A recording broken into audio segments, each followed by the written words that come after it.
Hello everyone, मैं नीलम तिवारी आप सभी का मैग्नेट ब्रेन्स में बहुत बहुत स्वागत करती हूँ। मैग्नेट ब्रेन्स एक ऐसा चैनल है जहाँ पर आपको किंडरगार्टन से लेकर 12th क्लास तक का सारा स्टडी मटेरियल बिल्कुल फ्री अवेलेबल करवाया जाता है। तो जैसा कि हम अपने संस्कृत जो हमारी पाठ्य पुस्तक शेमुशी है उसके चतुर्थ पाठ, ये जिसमें हमारा चतुर्थ पाठ जो है वो कौन सा है, हमारा शिशु लालनम, और ये एक प्रकार का नाटक है। ठीक है, जैसे गद्यांश होते हैं, पद्यांश होते हैं, सूक्तियाँ होती हैं। ठीक है, उसी क्रम में ये हमारे पास जो है वो नाटक है एक। आपके देखिए, आप जो अपना सिलेबस पढ़ रहे हैं उसमें जब आपका क्वेश्चन पेपर आता है तो एक जो नाटक होता है उसमें से भी उठाकर आपको उसका एक कोई भी गद्यांश पूछ सकते हैं, उसमें रहने वाला कोई एक पद्यांश होगा, उस एक छोटे से अंश को देके और फिर उससे संबंधित आपसे प्रश्नोत्तर पूछ लिए जाएंगे। ठीक है, तो ये हमारा उसमें कौन सा चतुर्थ पाठ एक नाटक है, जिसका अब हम पहले पाठ परिचय पढ़ लेते हैं कि क्या लिखा हुआ है। उसमें कहा है प्रस्तुतो अयम, अयम यानी यह, प्रस्तुत किया गया यह पाठ, ये पाठ दिंगनाग विरचितः, दिंगनाग जो हमारे एक लेखक हैं उनके द्वारा विरचित, उनके द्वारा रचा गया, संस्कृतस्य संस्कृत के बोले प्रसिद्ध नाट्य ग्रंथ, प्रसिद्ध किन्ने रचा हुआ है, कह रहे दिंगनाथ। ठीक है, दिंगनाथ एक लेखक है, उनके द्वारा एक नाटककार हैं, उनके द्वारा प्रसिद्ध जो ग्रंथ है उसके कुंदनमाला इत्यतः पंचमांकात, उसके कुंदनमाला के पंचम अंक से, क्योंकि लिया गया है ना, अलग किया गया है अंक में से, तो उन्होंने क्या कहा, इत्यतः पंचम अंकात यानी पंचम अंक से संपादनम कृत्वा, संपादन करके, कृत्वा यानी करके, और क्या करे, संकलितो अस्ति, संकलित किया गया है। ठीक है, प्रस्तुत पाठ दिंगनाथ विरचित संस्कृत के प्रसिद्ध नाटक ग्रंथ कौन सा है, कुंदनमाला इत्यतः पंचम अंकात संपादनम कृत्वा संकलितो अस्ति। ठीक है, अब इसके बाद क्या कहते हैं कि अत्र नाटकांशे, अत्र यानी यहाँ नाटकांशे, नाटक का जो अंश है, पूरा नाटक नहीं दिया गया, उसका उसमें जो पंचम अंक था उसको संपादित किया गया है। नाटक में देखिए, जैसे हम कहते हैं ना कि अध्याय होते हैं, अंक का अर्थ क्या है, अंक का अर्थ ये नहीं है 1 2 3, ऐसा नहीं है। जैसे आपको पता होगा कि जैसे हमारी रामायण है, ठीक है, तो उसमें कैसे है, हमारा उसमें पारायण करके दिए हैं कि ये हमारा बाल कांड हुआ, अयोध्या कांड हुआ, उसके जो अध्याय को कांड कह के हमने संबोधित किया। ठीक है, ऐसे ही नाटक के जो अध्याय होते हैं, या कहें हम उनके भाग होते हैं, या हम कहें उनके पार्ट जो होते हैं, उनको अंक से हम संपादित करते हैं या कहा जाता है, उनको अंक कहा जाता है। तो ये जो कुंदनमाला हमारा जो ग्रंथ है उसके पंचम अंक, 5वें भाग से इसको संकलित किया गया। इस अत्र नाटकांशे, यह यहाँ नाटक के अंश में राम स्वपुत्रौ, अपने दोनों पुत्र कौन, लव कुशौ, अपने दोनों पुत्र लव कुशौ सिंहासनम, सिंहासन को आरोहितुम, आरोहित यानी बिठाना, इच्छति यानी इच्छा कर रहे हैं, आरोहित करने की, बैठाने की इच्छा कर रहे हैं, किंतु लेकिन क्या करें, उभावती दोनों ही सविनयम, विनय के साथ, तम उनको निवार्यताम, उनको मना करते हैं। ठीक है, निवारित करते हैं मतलब मना करते हैं। सिंहासन रूढ़, सिंहासन पर आरूढ़ यानी सिंहासन पर बैठे हुए राम, उभयो उन दोनों को, उन दोनों के, काकी के का अर्थ आएगा क्योंकि षष्ठी विभक्ति लगी हुई है, बोले उन दोनों के रूप लावण्यम, रूप के लावण्य, उनकी सुंदरता को दृष्टवा देखकर, मुग्ध सन मुग्ध होकर, स्वक्रोड़े और गृहणति अपन, स्वक्रोड़े यानी अपनी गोदी में, गृहणाति बिठा लेते हैं। पाठे अस्मिन, पाठ इस पाठ में, बोले इस पाठ से शिशु वात्सल्यस्य, इस पाठ में शिशु वात्सल्य के लिए यानी बच्चों के लिए जो वात्सल्य प्रेम होता है, मनोहारी वर्णनम, इस नाटक में बोले पाठेऽस्मिन्, इस पाठ में बोले शिशु वात्सल्य से, शिशु के लिए जो प्रेम होता है उसका, क्योंकि काकी के का अर्थ हम यहाँ से लगाएंगे, शिशु वात्सल्यस्य यानी शिशु के जो वात्सल्य होता है या प्रेम का क्या किया है, मनोहारी वर्णनम, मनोहारी वर्णन को यहाँ पे दर्शाया गया है। तो ये हमारा हो गया पाठ का परिचय, जो आपको समझ में आ गया होगा। ठीक है, तो अब हम शुरू करते हैं अपने पाठ को, जिसमें पहले क्या होता है कि देखिए नाटक जो होता है उसको क्या इस प्रकार से बनाया जाता है, ऐसी उसकी भूमिका होती है कि जैसे हम नाटक को देखते हैं ना कि किसी एक मंच पर कोई विराजमान है, फिर एक विदूषक आता है, फिर वो संवाद कहता है। तो जो नाटक होता है वो सीधा सीधा ऐसे पैराग्राफ में नहीं लिखा जाता है, उसमें संवादों को बताया जाता है कि पहले इसने कहा, फिर दूसरे ने कहा, फिर तीसरे ने कहा, इस प्रकार से इसको रचित किया जाता है। तो पहले क्या दिखा रहे हैं, कह रहे सिंहासनस्थः, सिंहासन पर बैठे हुए राम, राम कहाँ बैठे हुए हैं, सिंहासन पर बैठे हैं। ततः यानी तब क्या कहते हैं, उसके बाद प्रविशतः, प्रवेश करता है, बोले कौन कौन प्रवेश करते हैं, विदूषकेनोपदेश्यत, देखिए विदूषकेन उपदेश्यमान मार्गो तपसौ लव कुशौ। अब क्या कह रहे हैं, विदूषकेन, अब यहाँ विदूषक में के द्वारा का अर्थ निकालिए, क्योंकि इन जो हमारा प्रत्यय है वो तृतीया विभक्ति का होता। बताते हैं विदूषक के द्वारा उपदेश्यमान, क्या उपदेश दिया गया यानी बताए गए ना, विदूषक जो है वो क्या बता रहे हैं, बताए गए। उपदेश का अर्थ होता है बताए हुए मार्गो, मार्ग पर कौन आ रहे हैं, तापसौ, तपस्वी दोनों। अब देखिए तापसी जो शब्द है, तपस्वी जो शब्द है उसका देखिए द्विवचन का रूप लगाया, क्योंकि लवकुश दो है, लवकुशौ, तापसौ लवकुशौ, दोनों ही तपस्वी लवकुश किसके, बोले विदूषकेन उपदेश्यमान, विदूषक के द्वारा बताए गए, बोले मार्ग से, विदूषक बताता है कि इस मार्ग से आओ। ठीक है, ऐसे विदूषक बताता जा रहा है और उस मार्ग से लवकुशौ तापसौ लवकुशौ दोनों ही आ रहे हैं। ठीक है, अब क्या कहते हैं कि विदूषक कहता है इत आर्यौ, आर्यौ यानी दोनों आर्यों को संबोधित कर रहा है, इसीलिए यहाँ पे देखिए द्विवचन का रूप आर्यौ लगाया हुआ है। ठीक है, जैसे रामौ होता है, बालकौ होता है, ऐसे ही वो क्या कह रहा है, वो कह रहे हैं इधर से, इधर से।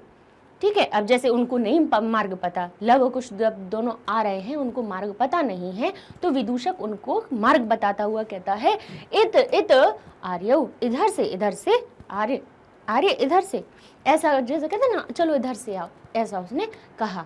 लव कुशौ, अब लव कुश दोनों क्या कहते हैं, रामस्य समीपम, रामस्य समीपम, राम के समीप, उपसृत्य प्रणम्य च, अब वो क्या कहते हैं, राम के पास जाकर, उपसृत्य का अर्थ होता है जाकर, और प्रणम्य प्रणाम करके, क्या कहेंगे, प्रणाम करके। लव कुश राम के पास समीप जाकर और प्रणाम करके क्या कहते हैं, अपि कुशलम महाराजस्य, यानी क्या महाराज की कुशलता है, क्या कहेंगे अपि। यहाँ पे जो अपि शब्द है ये हमारा भी का अर्थ नहीं बता रहा है, ये हमारा प्रश्नवाचक शब्द के रूप में प्रयोग किया गया है उसको। जैसे हम देखा है ना कि जैसे आपने इंग्लिश में देखा होगा कि जैसे हम क्या कहते हैं कि दिस इज, लिखते हैं ना दिस इज गर्ल, है ना, और उसी को अगर हमें कैसा क्वेश्चन के रूप में उसको या क्वेश्चन बनाना हो सेंटेंस, तो उसी को क्या कह देते हैं हम इंट्रोगेटिव सेंटेंस में, इज दिस गर्ल, ऐसा बोलते हैं ना, तो वो हमारा क्या बन जाता है, एक क्वेश्चन बन जाता है।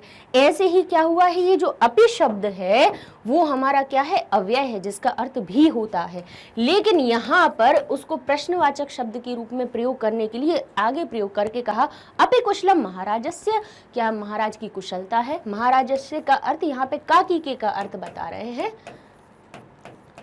तो क्या कहेंगे, कुशलम कुशलता, क्या महाराज की कुशलता है, ऐसा उन्होंने क्या लव कुश ने दोनों ने पूछा। अब क्या होगा, राम क्या कहेंगे, युष्मत् दर्शनात्, आपके दर्शन से, युष्मत् शब्द जो होता है वो दो के लिए प्रयोग करते हैं। ठीक है, तो कह रहे हैं युष्मत् दर्शनात्, तुम दोनों, आप दोनों के दर्शन से, दर्शनात् से का अर्थ क्यों निकलेगा, पंचमी विभक्ति लगी है। राम कहते हैं युष्मत् दर्शनात्, आप दोनों के दर्शन से, कुशलम मेव, मैं कुशल ही हूँ, है ना, आप दोनों का दर्शन पाके मैं कुशल ही हूँ, अच्छा हूँ।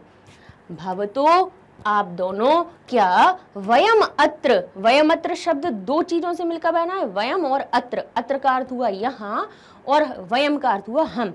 भवतो आप दोनों, अब देखिए तो जो अर्थ लगा हुआ है इसमें षष्ठी विभक्ति द्विवचन का रूप है, क्योंकि वो दोनों हैं, इसीलिए यहाँ पे देखना लघु कुश के लिए जहाँ पे भी विभक्ति प्रयोग हुई होगी वो सारी अपनी द्विवचन वाली आएंगी। ठीक है, तो अपन को यहाँ पे ये देखते हैं, जैसे भवतः होता अगर एक वचन के लिए, तो यहाँ भवतो लिखा हुआ है और वो भी षष्ठी विभक्ति का। तो कह रहे हैं भवतो किम, क्या आप दोनों वयम अत्र, यहाँ पर वयम यानी हम सब की कुशल प्रश्नस्य भाजनम एव, कुशल प्रश्न के, क्या हम सब यहाँ पर आपके द्वारा क्या बोले, कह रहे कुशल प्रश्न से, कुशलता की प्रश्न के ही भाजन है। ही एव का अर्थ क्या होता है, ही, भाजन का अर्थ होता है पात्र। अब राम क्या चाहते हैं, जब दोनों ने दूर से खड़े होकर प्रणाम करके ये बात कही कि आपकी महाराज क्या आपकी कुशलता है, तो उन्होंने कहा कि आप दोनों को देखकर मैं खुश हूँ, कुशल से हूँ, आप दोनों को देखकर ऐसा लग रहा है कि मैं खुश हूँ, मैं कुशल हूँ।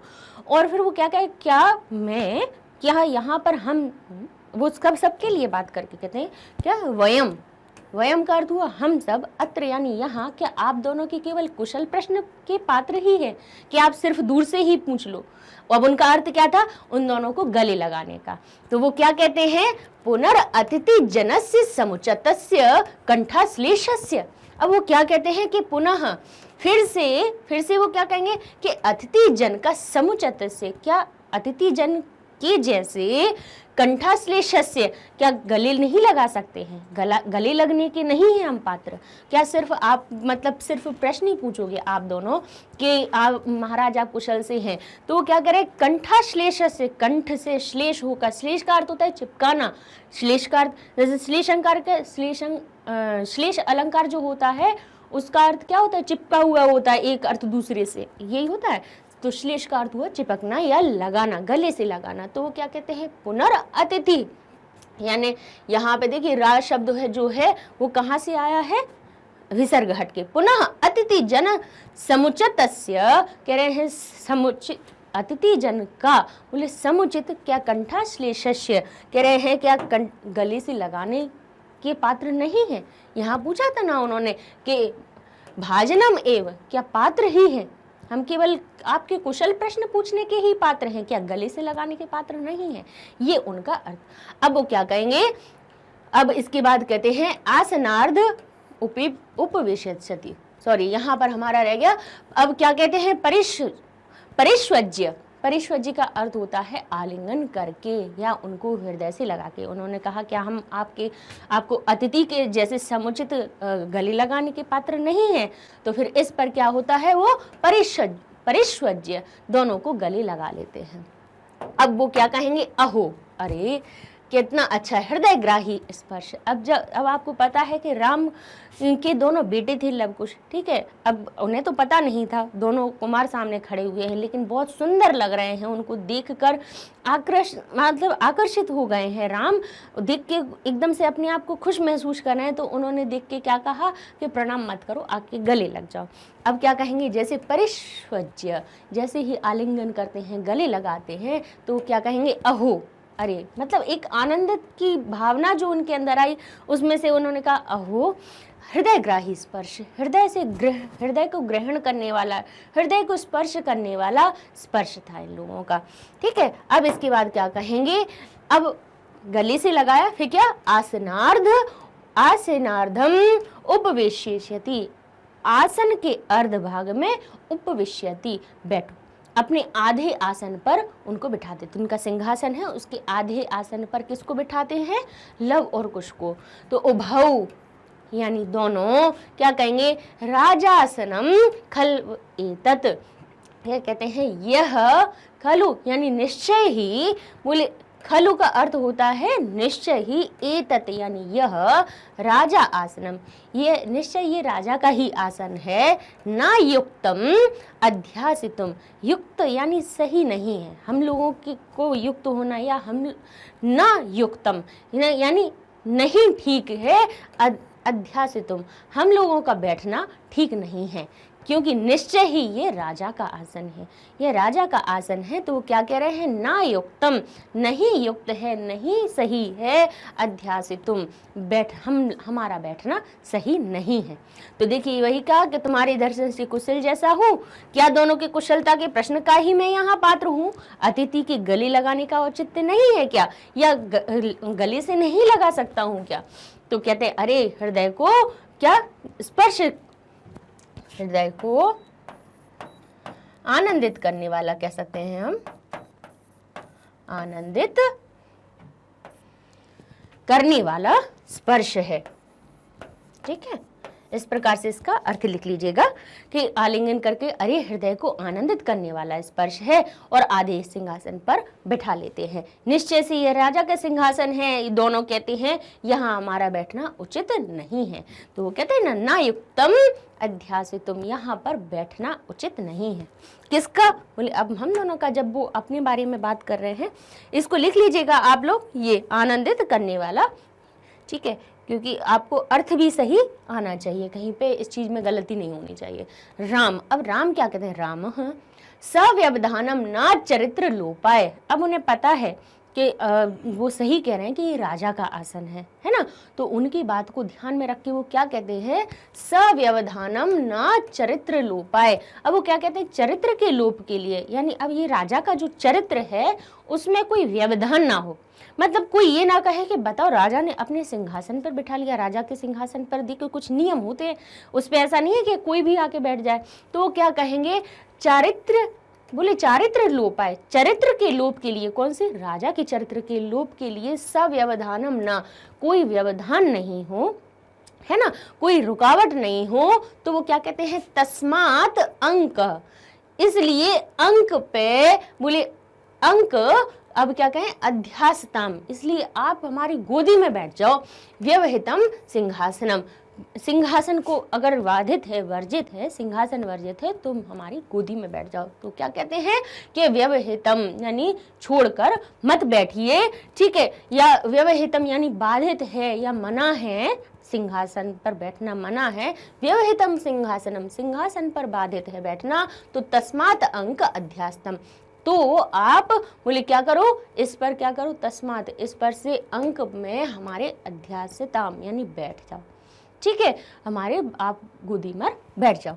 तो वो क्या कहेंगे, अंक उपविशेषति, अपनी गोदी में बैठा लेते हैं। कहते हैं अगर सिंहासन पर बैठने से चरित्र का लोप होता है तो उस व्यवधान को अपन नहीं करते, उस रुकावट को नहीं आने देते हैं, और क्या करते हैं, हमारे आप दोनों गोदी में, अंक में, क्या कहते हैं, तस्मात, इसलिए क्या करो, अंक में क्या करो, अध्यास्ताम, बैठ जाओ। व्यवहितम सिंहासनम, सिंहासन को छोड़कर आप हमारी गोदी पे बैठ जाओ।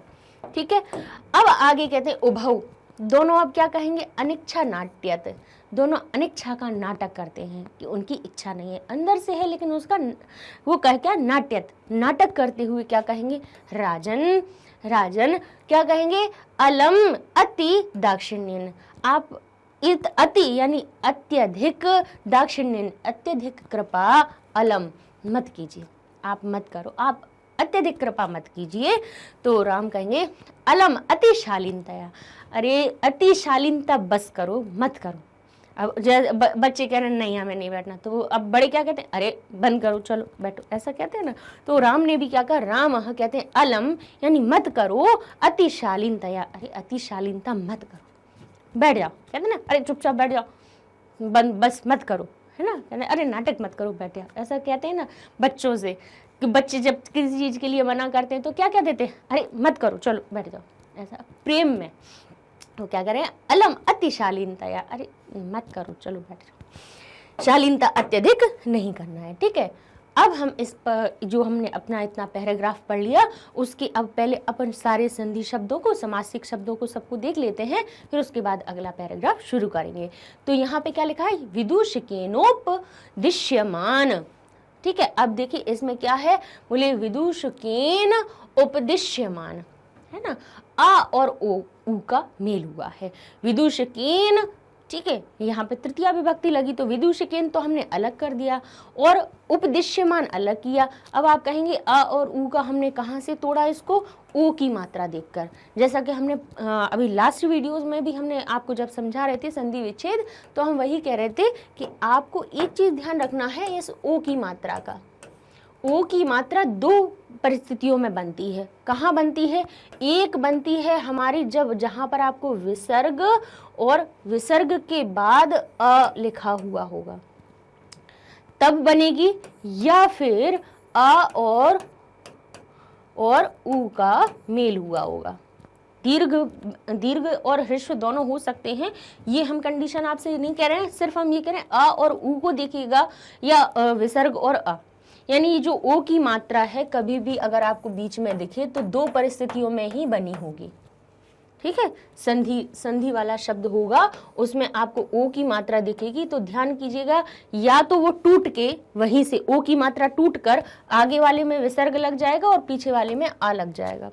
ठीक है, लेकिन आ को बताने के लिए उन्होंने एक अच्छी सहूलियत दे दी आपको। एक जो विसर्ग संधि जब बना रहे थे तो वहां पर उन्होंने एक बहुत अच्छा नियम दे दिया कि विसर्ग के बाद अ आना ये कब संभव है कि वो जब आपको ये पूरा जो शब्द दिखा हुआ है इसमें आपको कहीं ना कहीं क्या दिख जाएगा, एक ओ की मात्रा के बाद अवग्रह का चिन्ह दिख जाएगा, तब समझ लीजिएगा कि यहाँ पर ये संधि का ही नियम लगना है।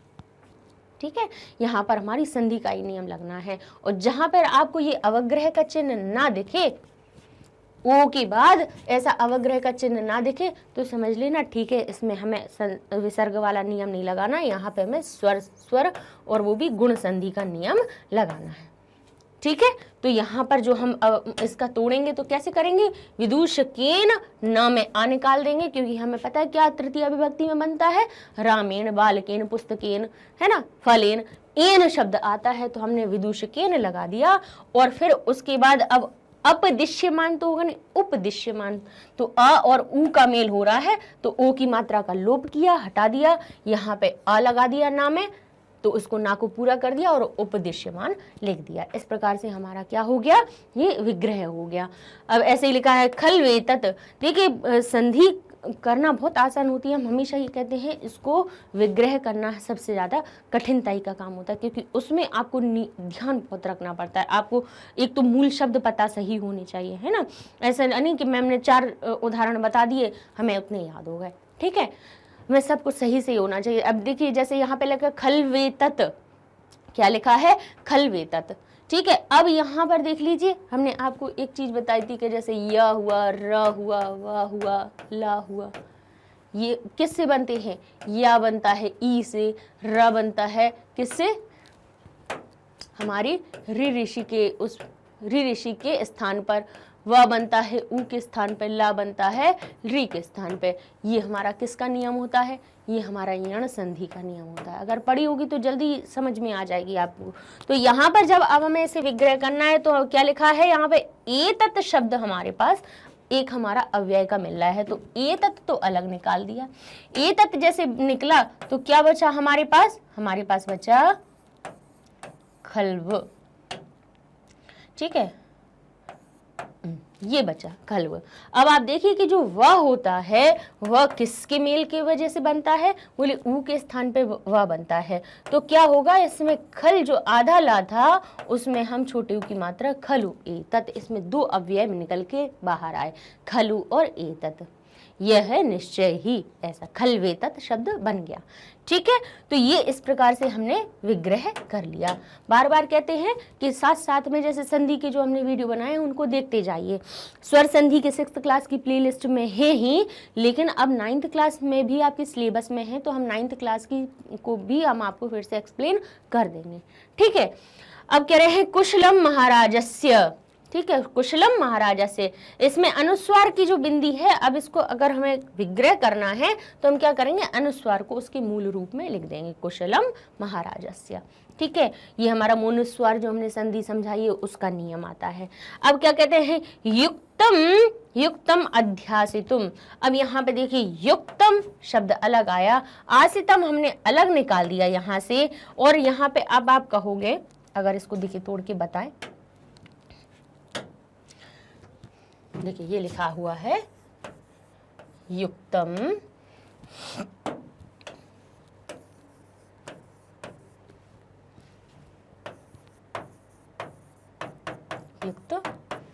युक्तम ध्यासितुम।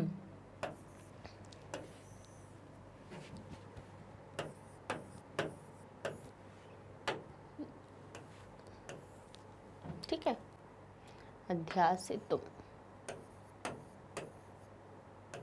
देखिए तो इसमें क्या किया है, पहले हमने युक्तम शब्द अलग निकाला, ठीक है, युक्तम अलग निकल गया। अब यहाँ पे आसितुम हमारा अलग आ गया, क्योंकि बैठने की क्रिया आस धातु होती है, उसमें तुमुन प्रत्यय लगा हुआ है ये, तो आसितुम बन गया। अब हमारे पास क्या बचा, यहाँ पे ध्या बचा। अब अकेला ध्या तो होता नहीं होगा, अभी ये ध्यान कीजिए बीच में कहीं पे या आ रहा है तो वो ई के मेल से हो रहा है, तो ये जो ध है वो बन गया धी। ठीक है, अब धी बन गया तो अब आप कहोगे जब ये माँ आधा निकला है तो इसका आ कहाँ गया, तो आ यहाँ पे आ गया, इस धी के पहले आ गया। तो अधि एक उपसर्ग है जो आसितुम धातु में जुड़ा हुआ है और युक्तम हमारा लिखा हुआ है। ठीक है, तो युक्तम अधि आसितुम, इस प्रकार से ये हमारा विच्छेद हो गया, अलग अलग कर लिया हमने। ऐसे ही युष्मद् दर्शनात्, अब देखिए युष्मद् दर्शनात् लिखा हुआ है, तो इसमें से देखिए युष्मद् शब्द पहले अलग निकाला, फिर दर्शनात् अलग निकाला। अब आप कहोगे वो युष्मद् शब्द था तो यहाँ पे हमने युष्मद् क्यों नहीं लिखा, यहाँ पे युष्मत् क्यों लिखा, क्योंकि आपको पता है कि हमारा जशत्व संधि का नियम क्या कहता है कि प्रथम वर्ण संधि होके तृतीय वर्ण में परिवर्तित हो जाता है। तो वहीं पे वही हुआ कि ये जो त था वो द बन गया था, यहाँ पर क्या था, त अपने आगे आने वाले स्वर और व्यंजनों के मेल से वो द में परिवर्तित हो गया, तो वहां पे क्या हो गया, युष्मद् दर्शनात्। ठीक है, लेकिन उसका विग्रह करेंगे तो क्या कहेंगे, युष्मत् अलग करेंगे और दर्शनात् अलग करेंगे। ऐसे ही देखिए तस्माद् अंकः, फिर से देखिए वही चीज आ गई यहाँ पर भी कि तस्माद्, देखिए तस्माद् अंकः, तो तस्माद् अगर पहले हम लिखेंगे तस्माद् अंकः, लेकिन फिर हम उसमें जशत्व संधि का नियम देख के कहेंगे कि यहाँ पे द के बाद यहाँ पे आ गया है, तो यहाँ पे जब इसको हम तोड़ेंगे तो हम इसका मूल रूप कौन सा लिखेंगे, क्योंकि द कब परिवर्तित होता है, कहते हैं कि प्रथम वर्ण के बाद कोई भी स्वर व्यंजन आ जाता है तो वो अपने ही वर्ग के तीसरे अक्षर में परिवर्तित हो जाता है। तो ये जो हमारा द था वो किससे बना, बोले ता से बना हुआ है। बा किससे बना है, बोले पा से बनता है। ग किससे बनता है, क से बनता है ना। तो यहाँ पे हम उसका मूल रूप क्या लिखेंगे, तस्मात्, और फिर अंक अलग निकाल देंगे। ऐसे पुनरअतिथि लिखा हुआ है, यहाँ पे र जो शब्द है वो किसमें से, बोले तिथि जन, तिथि जन बोले पुनरअतिथि जन, तो बोले पुनः शब्द में जो हमारा विसर्ग आता है वो तो बना है बोले र। अब जैसे ही र बना हुआ है तो अब उसमें से आने वाला स्वर कब बना रहा, कोई भाई कंडीशन होगी तभी तो रा बना, बोले ये विसर्ग के बाद आ आता है इसीलिए वो रा में परिवर्तित हो गया था। तो अब हम जब उसको विग्रह कर रहे हैं तो हम उसके मूल रूप में उसको पहुंचाना है, तो हम क्या करेंगे, इस रा की जगह पे पहले विसर्ग कर देंगे। रत्व संधि का नियम यहाँ पे लगा हुआ है, र अलग करेंगे और तिथि जन जब र होगा अलग तो वहां से क्या निकलेगा, अ निकल आएगा, अतिथि जन इसका हमारा सही शब्द हो जाएगा। सिंहासनम, यहाँ तो हमारी सीधी पता ही है दीर्घ संधि हुई है, हा में ये बड़े आ की मात्रा लग गई तो सिंहासनम बन गया, है ना। ये हा का हा में मिल होने वाला अ और बड़े आ का मेल हुआ और बड़े आ की मात्रा बन गई अकह सवर्णी दीर्घ नियम से। दीर्घ संधि पढ़िएगा, नियम आपको समझ में आ जाएगा। आगे देख लेते हैं कंठाश्लेषस्य में भी देखिए हमारी दीर्घ संधि का नियम हुआ है। कंठ और अश्लेषस्य, आ की मात्रा कंठ के अ और अश्लेष्य शब्द से मिलकर बनी है। अब अध्यास्तम में वही जैसे पहले अधि आसितन बताया हमने अध्यास्तम, तो जो ध्य शब्द है उस ध में छोटी ई की मात्रा कहाँ से लगी, इस या के लोप से, तो ये बन गया अधि और बड़ा आ बाहर निकल आया और आस्तम हमने अलग कर दिया। ठीक है, अब आसन अर्धनम, अब यहाँ पे देख लीजिए न और अ, न में होने वाला अ और आ का मेल हुआ क्या बनेगा, अका सवर्णी दीर्घ, दीर्घ बन जाएगा। दोनों दो आ मिलके बड़ा आ बनाते हैं, तो देखिए ना में बड़े आ की मात्रा बन लग गई आसनार्धम। ठीक है, ऐसे ही अब देखिए अनिच्छा नाट्यत, अनिच्छाम क्या कहेंगे, अनिच्छाम नाट्यत, ये ऐसा होगा, उसमें अनुस्वार भूल गए। तो अब इसका जब अनिच्छाम नाट्य, ध्यान करिएगा, फिर से बताते हैं। कभी जब ऐसा हो कि आपको दिखे कि ये संधि शब्द तो दिख नहीं रहा, ये तो वैसे ही अलग अलग लिखा हुआ है, ठीक है, और वहां पे लिखा भी है कि इसमें संधि विग्रह करो, तो क्या करेंगे आप, जब मोनुस्वार जो संधि होती, जब क्या आगे आने वाले शब्द के मेल से जो अंत वाला जो माँ होता है वो जब अनुस्वार में परिवर्तित हो जाता है, तो उसको जब हमें विग्रह करना हो तो उस अनुस्वार को हम उसके मूल रूप में लिख देंगे, अनिच्छाम नाट्यक लिख देंगे, ठीक है। अब ऐसे ही आगे देखिए, बोले राजासनम, तो राजासनम आप देखिए जो बड़े आ की मात्रा है, ध्यान कीजिए कि बड़े आ की मात्रा, बड़ी ई की मात्रा, बड़े ऊ की मात्रा ये कब आती है, दीर्घ संधि के नियम में। जब बड़ा आ रहा है तो समझ लीजिए 2 आ मिले तभी बड़ा आ बना। जहां बड़ी ई की मात्रा देखी बीच में तो समझ जाइए कि यहाँ पर 2 ई जरूर मिली है। भाई छोटी बड़ी हो सकती है, वो हमें अपने शब्द के ज्ञान से हम समझ पाएंगे कि इसमें अब असन होता है या आसन होता है, ये हमें पता होना चाहिए। राज होता है, राजा होता है ना। तो ये हमारे शब्द का जब तक हमारे पास वोकेबुलरी मतलब हमारा शब्दकोश जब तक ज़्यादा नहीं होगा तब तक हम इस चीज़ को अलग अलग करने में थोड़ी सी कठिनाई आ सकती है। लेकिन इसमें कोई बड़ी बात नहीं है, डरने की बात नहीं है कि कहाँ से आएगी। निरंतर आप पढ़ते रहिए तो देखिए आपका शब्दकोश भी बढ़ जाएगा, है ना। ऐसे कोई ढेरों डिक्शनरी लेके ही कोई नहीं बैठता है, तभी शब्द नहीं आते हैं। उसको पढ़ते रहने से ही आपकी जो सिलेबस में है वही चीज़ें पढ़ते रहिए, आपका अपने आप वोकेबुलरी बढ़ जाएगी। तो हमने राजा आसनम अलग अलग कर दिया क्योंकि जो बड़े आ की मात्रा थी वो किससे, बोले 2 आ के मिलने से ही बनी। तो लेकिन यहाँ पर राजा भी एक सही शब्द है और आसन भी सही शब्द है ना। राज आसनम होता तो सही नहीं होता, बोले राजा आसनम, राजा का आसन, ठीक है। तो ये हमारे 2 सार्थक शब्दों से हमने अलग अलग कर दिया। अब कुछ सामासिक पद देख लेते हैं। लिखा है सिंहासन स्थः।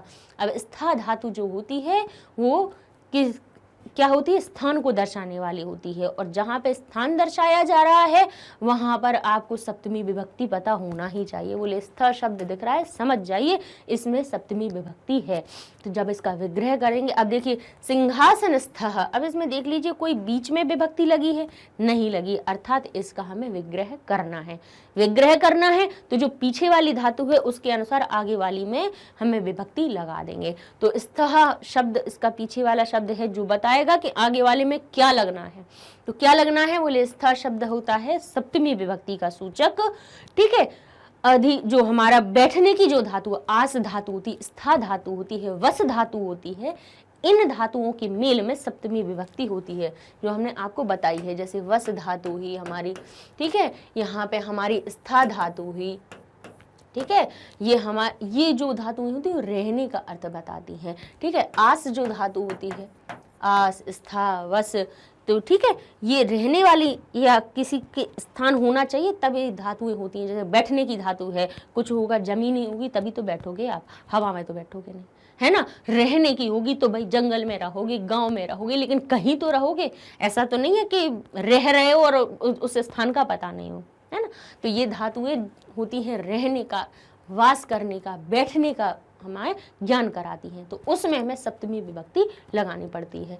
तो सिंहासन स्थ, सिंहासन पर बैठे ना, तो सिंहासन शब्द में क्या आ जाएगा, सप्तमी विभक्ति। इसको विग्रह करते समय लगाएंगे, क्या कहेंगे, सिंहासने स्थः, सिंहासन पर बैठे हुए। नाम बता दीजिए सप्तमी तत्पुरुष।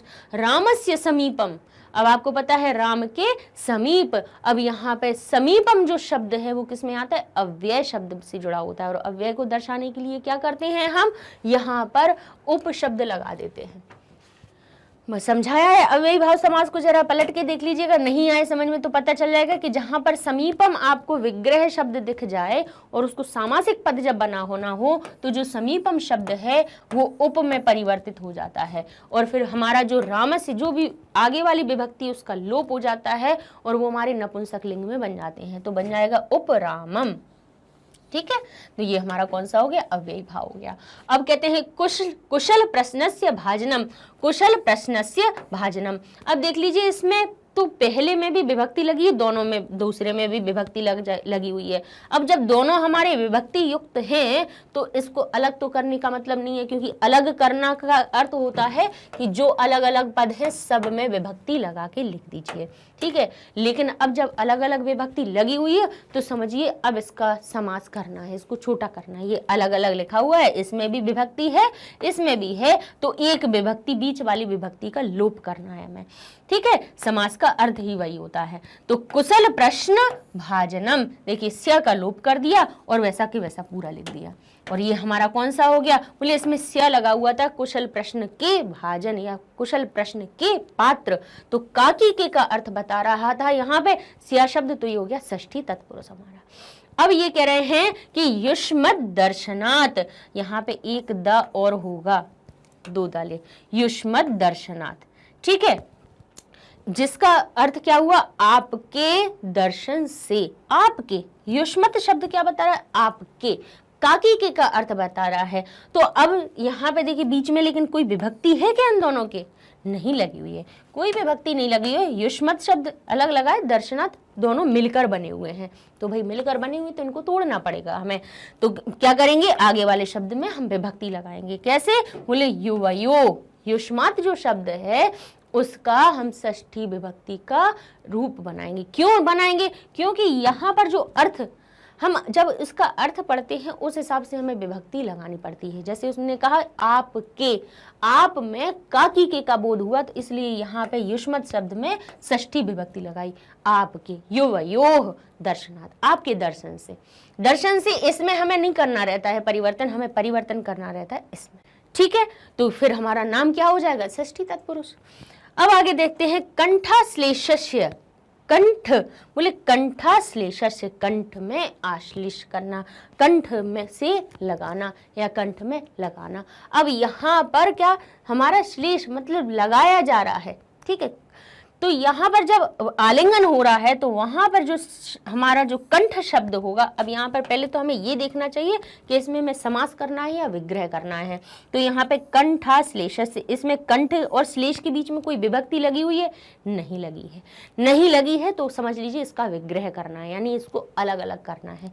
अलग करने के लिए क्या करेंगे, जो कंठ और श्लेष शब्द में, कंठ में हम कोई ना कोई विभक्ति लगाएंगे। अब इसमें कौन सी विभक्ति लगाएं ये कैसे जाने हम, तो क्या करें है, कंठ में श्लेष, कंठ के, बोले कंठ से श्लेष करके। अब जहां पे श्लेष विभक्ति आ जाए वो क्या होती है, ये भी एक तरह की सप्तमी विभक्ति का बोध कराती है। तो यहाँ पे जो कंठ शब्द होगा उसमें हम सप्तमी विभक्ति लगा देंगे, क्योंकि कहाँ कर रहे हैं भाई, आलिंगन करने का भी तो कोई आधार होगा। काय से लगाया, बोले गले से लगाया, है ना, इसमें से तो आया। अब लेकिन अब समझ लीजिए ये वाला जो से है, जैसे गले से लगाना, ठीक है। अब ध्यान कीजिएगा इस बात को, से जो शब्द है यहाँ पर ना तो वो के द्वारा हुआ कि कंठ के द्वारा लगाया, ऐसा नहीं हुआ, ना ही ये अलग करने की बात हुई। तो यहाँ पर ये जो कंठ जो बना वो आधार बना, आलिंगन करने का आधार बना, इसलिए कंठ में सप्तमी विभक्ति लगाई, ठीक है। तो हमारा ये कौन सा, कंठ में क्या लगाएंगे हम, सप्तमी विभक्ति लगाएंगे। रूप क्या बनेगा, कंठे, कंठ शब्द अकारांत है, सप्तमी विभक्ति लगाया, कंठे आश्लेष्य, ठीक है। पीछे वाले का देखते जाइए कि पीछे वाले शब्दों में कोई ज्यादा परिवर्तन नहीं होता है ना। अब कह रहे हैं चारित्र्य लोपाय। अब देखिए चरित्र का के लोप के लिए, चरित्र के लोप के लिए, लोपाय शब्द में आय शब्द लगा हुआ है, चतुर्थी विभक्ति बता रहा है। अब यहाँ पर देख लीजिए बीच में कोई विभक्ति है नहीं है, अर्थात इसका विग्रह करना है। सबसे पहले तो ये समझना जरूरी है, क्योंकि अब जो कहते हैं वो कहते थे या तो समास करो या विग्रह करो, पद ये दिए हुए हैं। अब अपने कॉमन सेंस से ये यूज करके हमें पता करना पड़ेगा कि इसमें समास करना है या इसका विग्रह करना है, तो ये पहले देखना जरूरी है। अब क्या लिखा हुआ है यहाँ पे, चारित्र्य लोपाय, चरित्र के लोप के लिए, है ना। क्यों, क्योंकि यहाँ पे जो लोपाय शब्द है वो के लिए का अर्थ बता रहा है। अब चारित्र्य यानी चरित्र के, चरित्र से लोप के लिए नहीं, चरित्र के लोप के लिए। अब यहाँ पे काकी के का अर्थ निकल रहा है, तो चरित्र शब्द में हम क्या लगाएंगे, षष्ठी विभक्ति, चारित्रस्य, और लोपाय शब्द वैसे ही लगा देंगे, षष्ठी विभक्ति का है हमारा। अंक व्यवहितम, अंक बोले अंक व्यवहितम, तो वो क्या कह रहे हैं, अंक के व्यवहित, है ना। इसमें काकी के का अर्थ आ रहा है गोदी के व्यवहित, है ना, गोदी में। अब ने काकी के का अर्थ बताया, इसमें जो अंक का अर्थ क्या होता है, गोद होता है, ठीक है। उन्होंने कहा अंक व्यवहितम, यानी अंक के व्यवहित, मतलब गोदी के व्यवधान में नहीं रहिए, सिंहासन पर मत बैठिए, अंक के पास में बैठिए, है ना। तो काकी के का अर्थ आया इसमें गोदी के लिए, तो इसलिए यहाँ पर हमने षष्ठी विभक्ति लगाई, ठीक है। तो ये हमारे समासिक पद हो गए। अब और भी हैं इसमें, जैसे तापसऊ शब्द आया था, तापसऊ देखिए बड़े, इसमें इकट्ठी विभक्ति लगी हुई है, ठीक है। तापसऊ शब्द लगा हुआ है और जहाँ पे द्विवचन की विभक्ति लगी है, अर्थात इसको जब हम तोड़ेंगे तो हम इसको द्विवचन को हम एक एक वचन में करके लिख देंगे, तो तापसह च तापसह च, तापसऊ बन गया, यानी एक तपस्वी, दो तपस्वी, दोनों तपस्वी, ठीक है। तो ये हमारा कौन सा हो गया, एक शेष द्वंद्व हो गया, ठीक है, क्योंकि एक ही शब्द में उन्होंने दो तपस्वियों की बात कर दी। ऐसे ही देखिए अब कह रहे हैं लव कुशौ, ठीक है, लव कुशौ। अब देखिए जैसे तापसह तापसह दो शब्द थे, लेकिन एक तापसौ शब्द से ही क्या बन गया, तापसौ में अलग अलग दो पद नहीं है, केवल तापस शब्द एक ही है और दोनों साथ में मिलकर द्विवचन की विभक्ति लगा दी। तो यहां तो हो गया एक शेष, क्योंकि एक ही शेष बचा इसमें शब्द, दो शब्दों में से द्वंद्व तो हुआ और शब्द तो लगा, लेकिन यहाँ पे शब्द कौन सा बचा, एक ही बचा। दो तापसों में से सिर्फ एक तापस से ही काम चल गया, तो ये तो हो गया एक शेष द्वंद्व।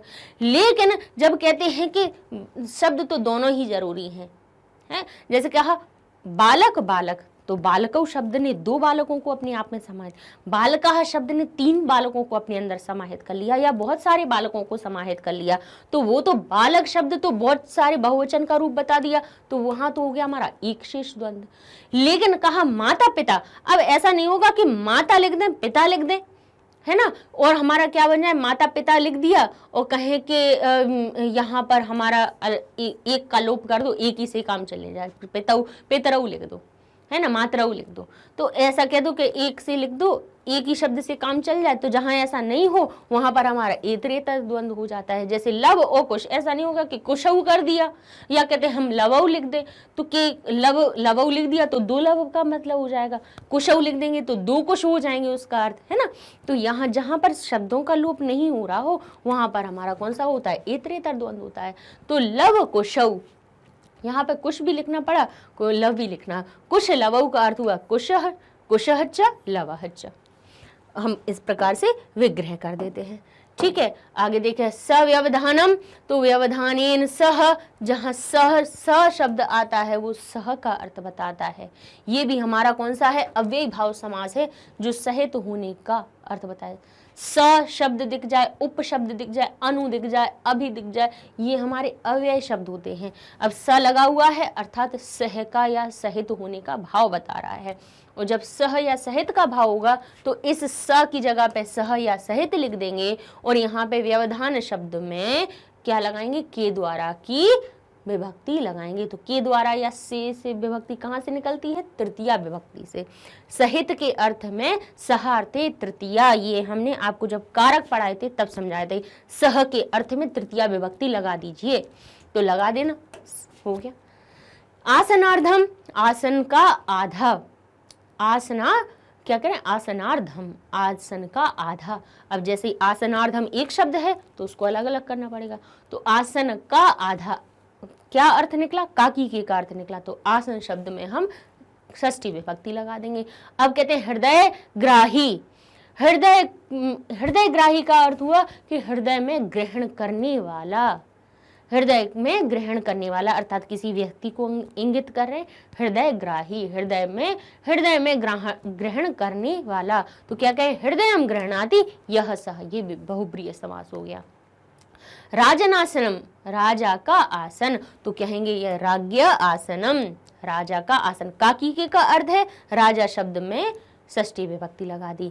अनिच्छाम, अ शब्द ने इच्छा का विरोध कर दिया, तो यहाँ पे हो गया न इच्छाम, यानी हमारा नए तत्पुरुष समास हो गया इसमें, ठीक है। तो ये हमारे हमने समास बता दिए। प्रकृति प्रत्यय भी देख लीजिए। उपदिश्यमान, मान शब्द शानच प्रत्यय में से आता है। आन, शान का शा चला गया, चल चला गया, आन बचा अकेला, तो कहां पर आ जाता है हमारा, पीछे आन की ध्वनि आपको दिखाई दे जाएगी। मान शब्द, उपदिश्यमान में उप हमारा उपसर्ग है, दिश धातु है, शानच प्रत्यय है। उपसृत में देखिए उप हमारा उपसर्ग है, श्री धातु है, और या पीछे बचा है अर्थात ल्यप प्रत्यय है। प्रणम में प्र हमारा उपसर्ग है, नम धातु है, ल्यप प्रत्यय है क्योंकि या शेष बचा हुआ है।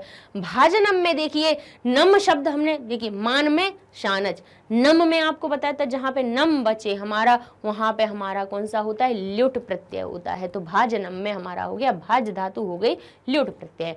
फिर देखिए ज पीछे आ गया तो देखिए परि हमारा उपसर्ग है, स्वज इसकी धातु है और ल्यप हो गया। परिस्वज्य का अर्थ क्या होता था, आलिंगन करना, गोद से लगाना। हृदय ग्राही, हृदय ग्राह इसकी मूल धातु है और इन प्रत्यय इसमें हो गया। अब आप देखिए आसनम में फिर से नम आ गया, ल्युट प्रत्यय हो गया। तुम में तुमुन प्रत्यय हो गया।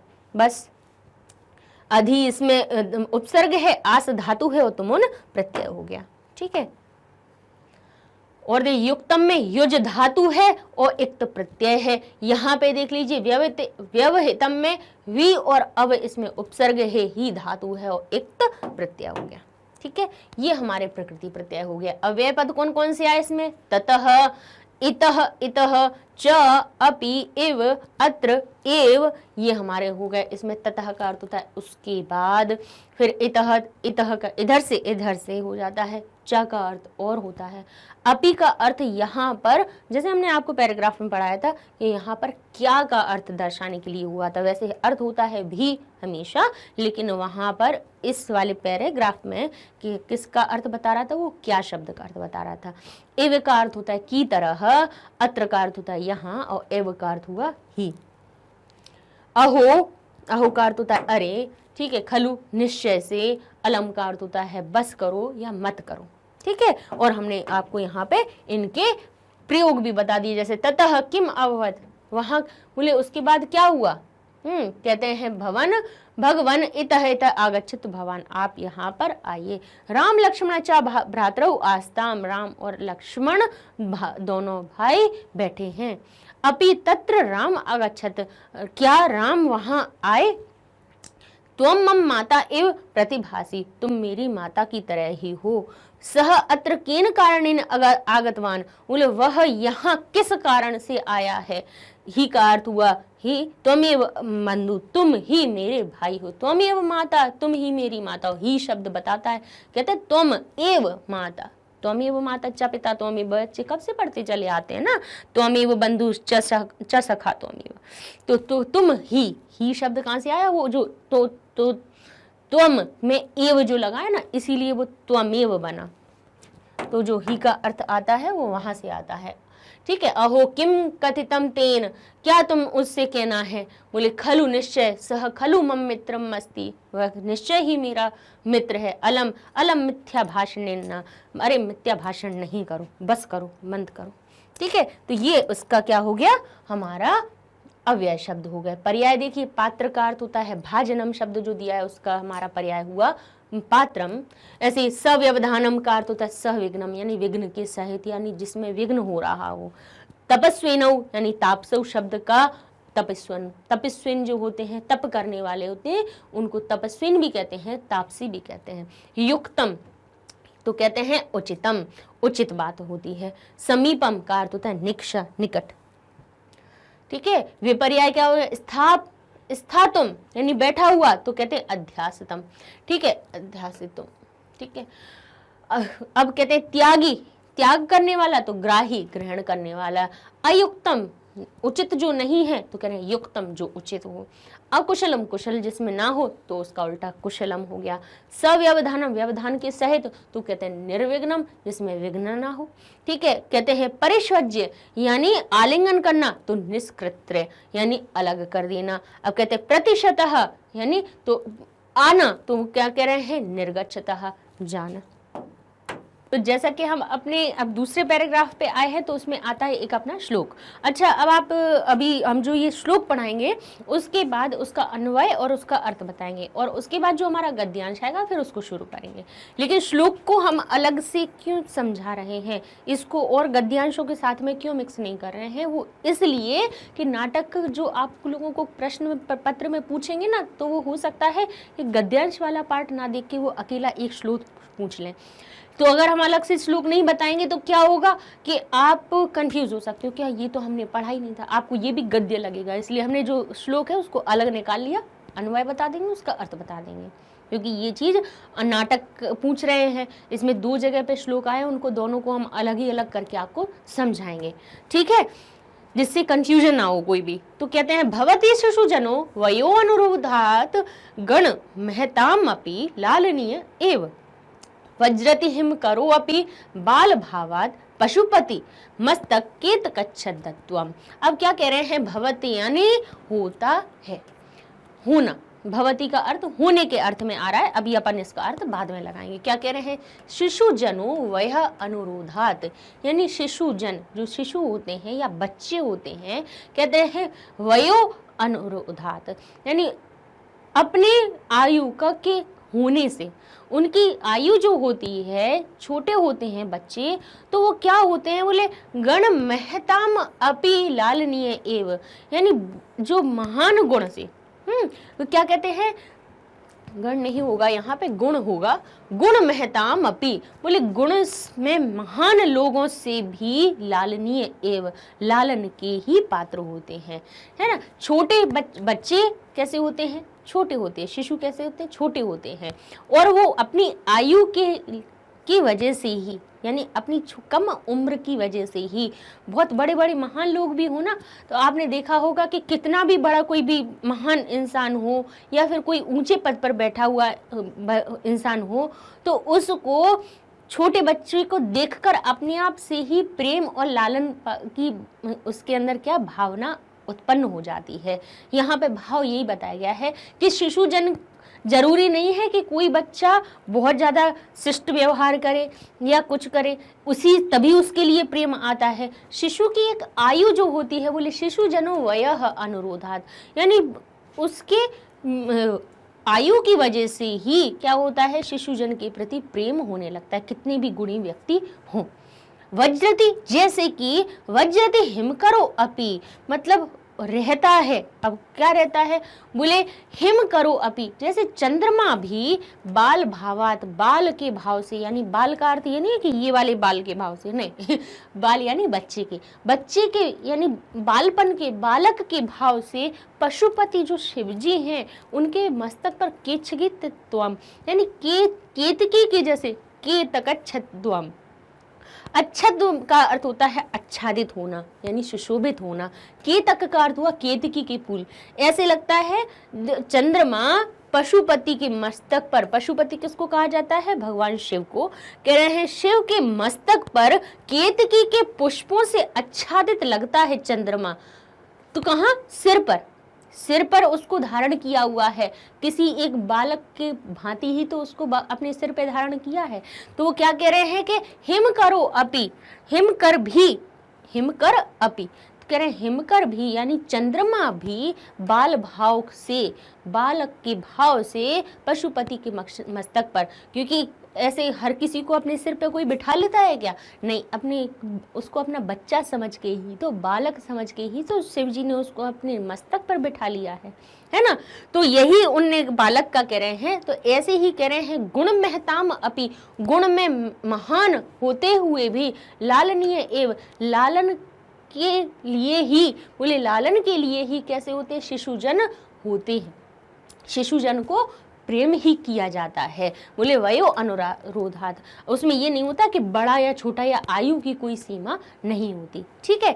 तो अब इसका अपन अन्वय देख लेते हैं। तो क्या कहते हैं, गुण महताम अपि, गुणों में महान होते हुए भी क्या कहते हैं कि वयो अनुरोधात, यानी अपनी आयु के कारण, अपनी कम उम्र के कारण शिशुजन कैसे होते हैं, लालनीय एव भवति, हमेशा ही एवं नहीं है, एव है, बोले शिशुजन कैसे होते हैं, लालन के ही योग्य होते हैं। भवती देखिए सबसे अर्थ अंत में अर्थ आया है उसका, तो अन्वय का अर्थ ही होता है कि उसको सही क्रम में लगा देना। जैसे देखिए गुण महताम अपि पहले लिख दिया, फिर वयो अनुरोधात हमने फिर उसके बाद लिखा, फिर शिशुजन लिखा, फिर इसको लालनीय एव भवती, शिशुजन लालन के योग्य होते हैं। बाल भावात यानी बालक के भाव से ही हिमकर भी यानी चंद्रमा भी पशुपति मस्तक पर केत के छत्रत्वम व्रजति भी विराजमान होता है, रूप धारण कर लेता है। ठीक है, तो ये हमारा ये जो श्लोक था उसको हमने पूरा कर लिया। अब इसमें हम देख लेते हैं कि इसमें हमारा कौन कौन से पद आए हैं जहाँ पर संधि हुई है। तो यहाँ देख लीजिए वही कंडीशन जो हमने पहले वाले पार्ट में बताया है कि ओ की मात्रा है लेकिन पीछे क्या लगा हुआ है, अवग्रह का चिन्ह, अर्थात यहाँ पे ओ की मात्रा के स्थान पे क्या आएगा, हमारा विसर्ग आएगा। ठीक है, विसर्ग आएगा और जो अवग्रह है वो आ में परिवर्तित हो जाएगा। ठीक है, अब ऐसे देख लेते हैं गुण महताम अपि, तो देखिए अपि शब्द आ रहा है तो गुण महताम अलग निकाल दीजिए और अपि अलग निकाल दीजिए। ऐसे ही कह देखिए हिम करो अपि, अब यहाँ पे तो देखिए हमने महताम अलग निकाला, अपि अलग निकाल दिया, यहाँ पे भी अपि शब्द का बोध हो रहा है, लेकिन यहाँ पे क्या करेंगे, ओ की मात्रा क्या कह रही है कि ओ की मात्रा को क्या बनाओगे, विसर्ग बनाओगे, अवग्रह को आ बनाओगे, इस तरह से अपि अलग निकलेगा। यहाँ पर जब हमने अपि निकाला तो ये माँ आधा रह गया यहाँ पर। ठीक है, अब ऐसे कह रहे हैं केतक यानी केतकी के पुष्पों को कहा केतक छदत्वम, छदत्वम का अर्थ होता है आच्छादित होना, है ना, बना हुआ होना, सुशोभित होना।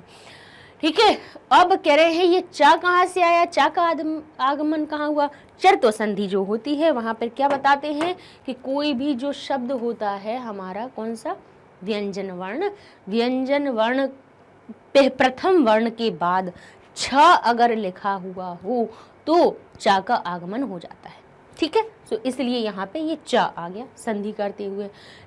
लालनीय एव, तो लालनीय एव शब्द हमारा यहाँ पे क्या लिखा, देखिए यहाँ पर जो शब्द है इन्होंने यहाँ दोनों में एक ही जैसा कर दिया, कोई परिवर्तन नहीं किया।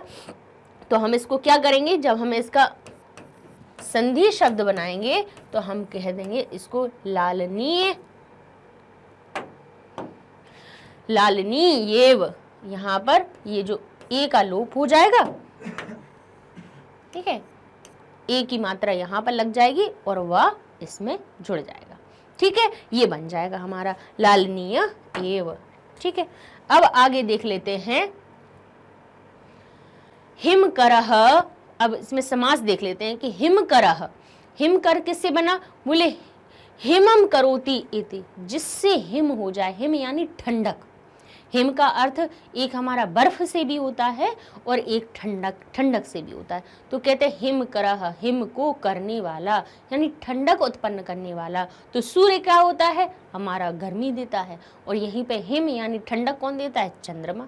चंद्रमा से शीतलता होती है और सूर्य से गर्मी होती है, इसीलिए चंद्रमा को हिमकर भी कहा जाता है। तो कह रहे हैं हिमम करोति इत, जो हिम को करता है। तो ये कौन सा हो गया हमारा, एक तो उपपद तत्पुरुष समास भी हो गया और एक हमारा ये बहुब्रीहि समास का भी रूप बनता है। ठीक है, अब इसमें क्या कह सकते हैं, हिमम करोति यह सह, ये भी लिख देंगे हम, अगर इति की जगह पे लिख दे हिमम करोति यह सह, तो ये हमारा कौन सा हो जाएगा, बहुब्रीहि समास भी हो जाएगा। ठीक है, बहुब्रीहि समास। ठीक, और हमारा उपपद तत्पुरुष समास भी हो रहा है। इसी तरह से कह रहे हैं शिशु जनो, शिशु जनों से होगा शिशु हो जनः। ठीक है, कौन सा जन, बोले अब इसमें कौन सी अब कहेंगे, बोले यहाँ पे इसलिए बोले ये कर्मधारय है कि जन तो है लेकिन वो कैसा है, शिशु है। किसी पुरुष के, किसी इंसान के होने की बात जन से हमें दर्शाई जा रही है, लेकिन वो जन कैसा है, भाई होता तो भाई छोटा बच्चा हो, बूढ़ा हो या जवान हो, कोई व्यक्ति होता तो कोई इंसान ही है ना, छोटा भी बच्चा हो सकता है, वो बड़ा भी हो सकता है। तो जन शब्द यहाँ पर इंसान की होने की बात बता रहा है, किसी व्यक्ति की बात बता रहा है, लेकिन वो व्यक्ति कैसा है, कह रहे हैं शिशु, छोटा। तो शिशु जो अवस्था है, शैशव अवस्था होती है, शैशव अवस्था से उसको शिशु नाम दिया गया। तो यहाँ पर जन की विशेषता शिशु ने बता दी, इसलिए वो कौन सा हो गया हमारा, कर्मधारय शब्द हो गया, कर्मधारय हो गया। और यहाँ पर ये हमने शिशु जन के क्या कर दिया, इसमें हमने प्रथमा विभक्ति लगा के इनके नामों को दर्शा दिया। अब ऐसे ही कहने बाल के भाव, बालक का, बाल भाव में कौन सा बीच में समास आ रहा है, कह रहे बाल का भाव, काकी के का अर्थ आ रहा है, इसीलिए क्या बालस्य भावात, तो हमारा कौन सा हो जाएगा, षष्ठी हो जाएगा। पशुपति मस्तक, पशुपति के मस्तक पर, तो यहाँ पे पशुपति में के काकी के का अर्थ बताना है, तो सब षष्ठी विभक्ति लगाई और मस्तक हमने वैसा ही लिख दिया, ये षष्ठी हो गया। ऐसे कह रहे हैं वयो अनुरोधात, वयो अनुरोधात यानी बालक आयु का, वय शब्द किसके लिए होता है, आयु का अनुरोध, आयु का अनुरोध होने पे, तो बोले वयसः काकी के का अर्थ आ रहा है आयु का अनुरोध होने पर। तो इसमें काकी के का अर्थ तो जो वय शब्द था उसका षष्ठी लाएंगे, तो वो क्या बन जाएगा, वयसः, तो ये भी हमारा षष्ठी तत्पुरुष समास हो जाएगा। ठीक है, आगे देख लेते हैं प्रकृति प्रत्यय कौन कौन से आए इस श्लोक में, कि लालनीय, लाल भी ये नहीं होगा, ये क्या हो जाएगा, लालनीय, तो क्या हो जाएगा, लाल और अनियर प्रत्यय, उसमें छदत्व में छद धातु है और त्व प्रत्यय है इसमें। आगे देख लेते हैं इसमें क्या लिखा हुआ है, अव्यय देख लेते हैं, एव आया है जिसमें ही और अपी का अर्थ उसमें बार बार आया ही है और उसका अर्थ होता है भी।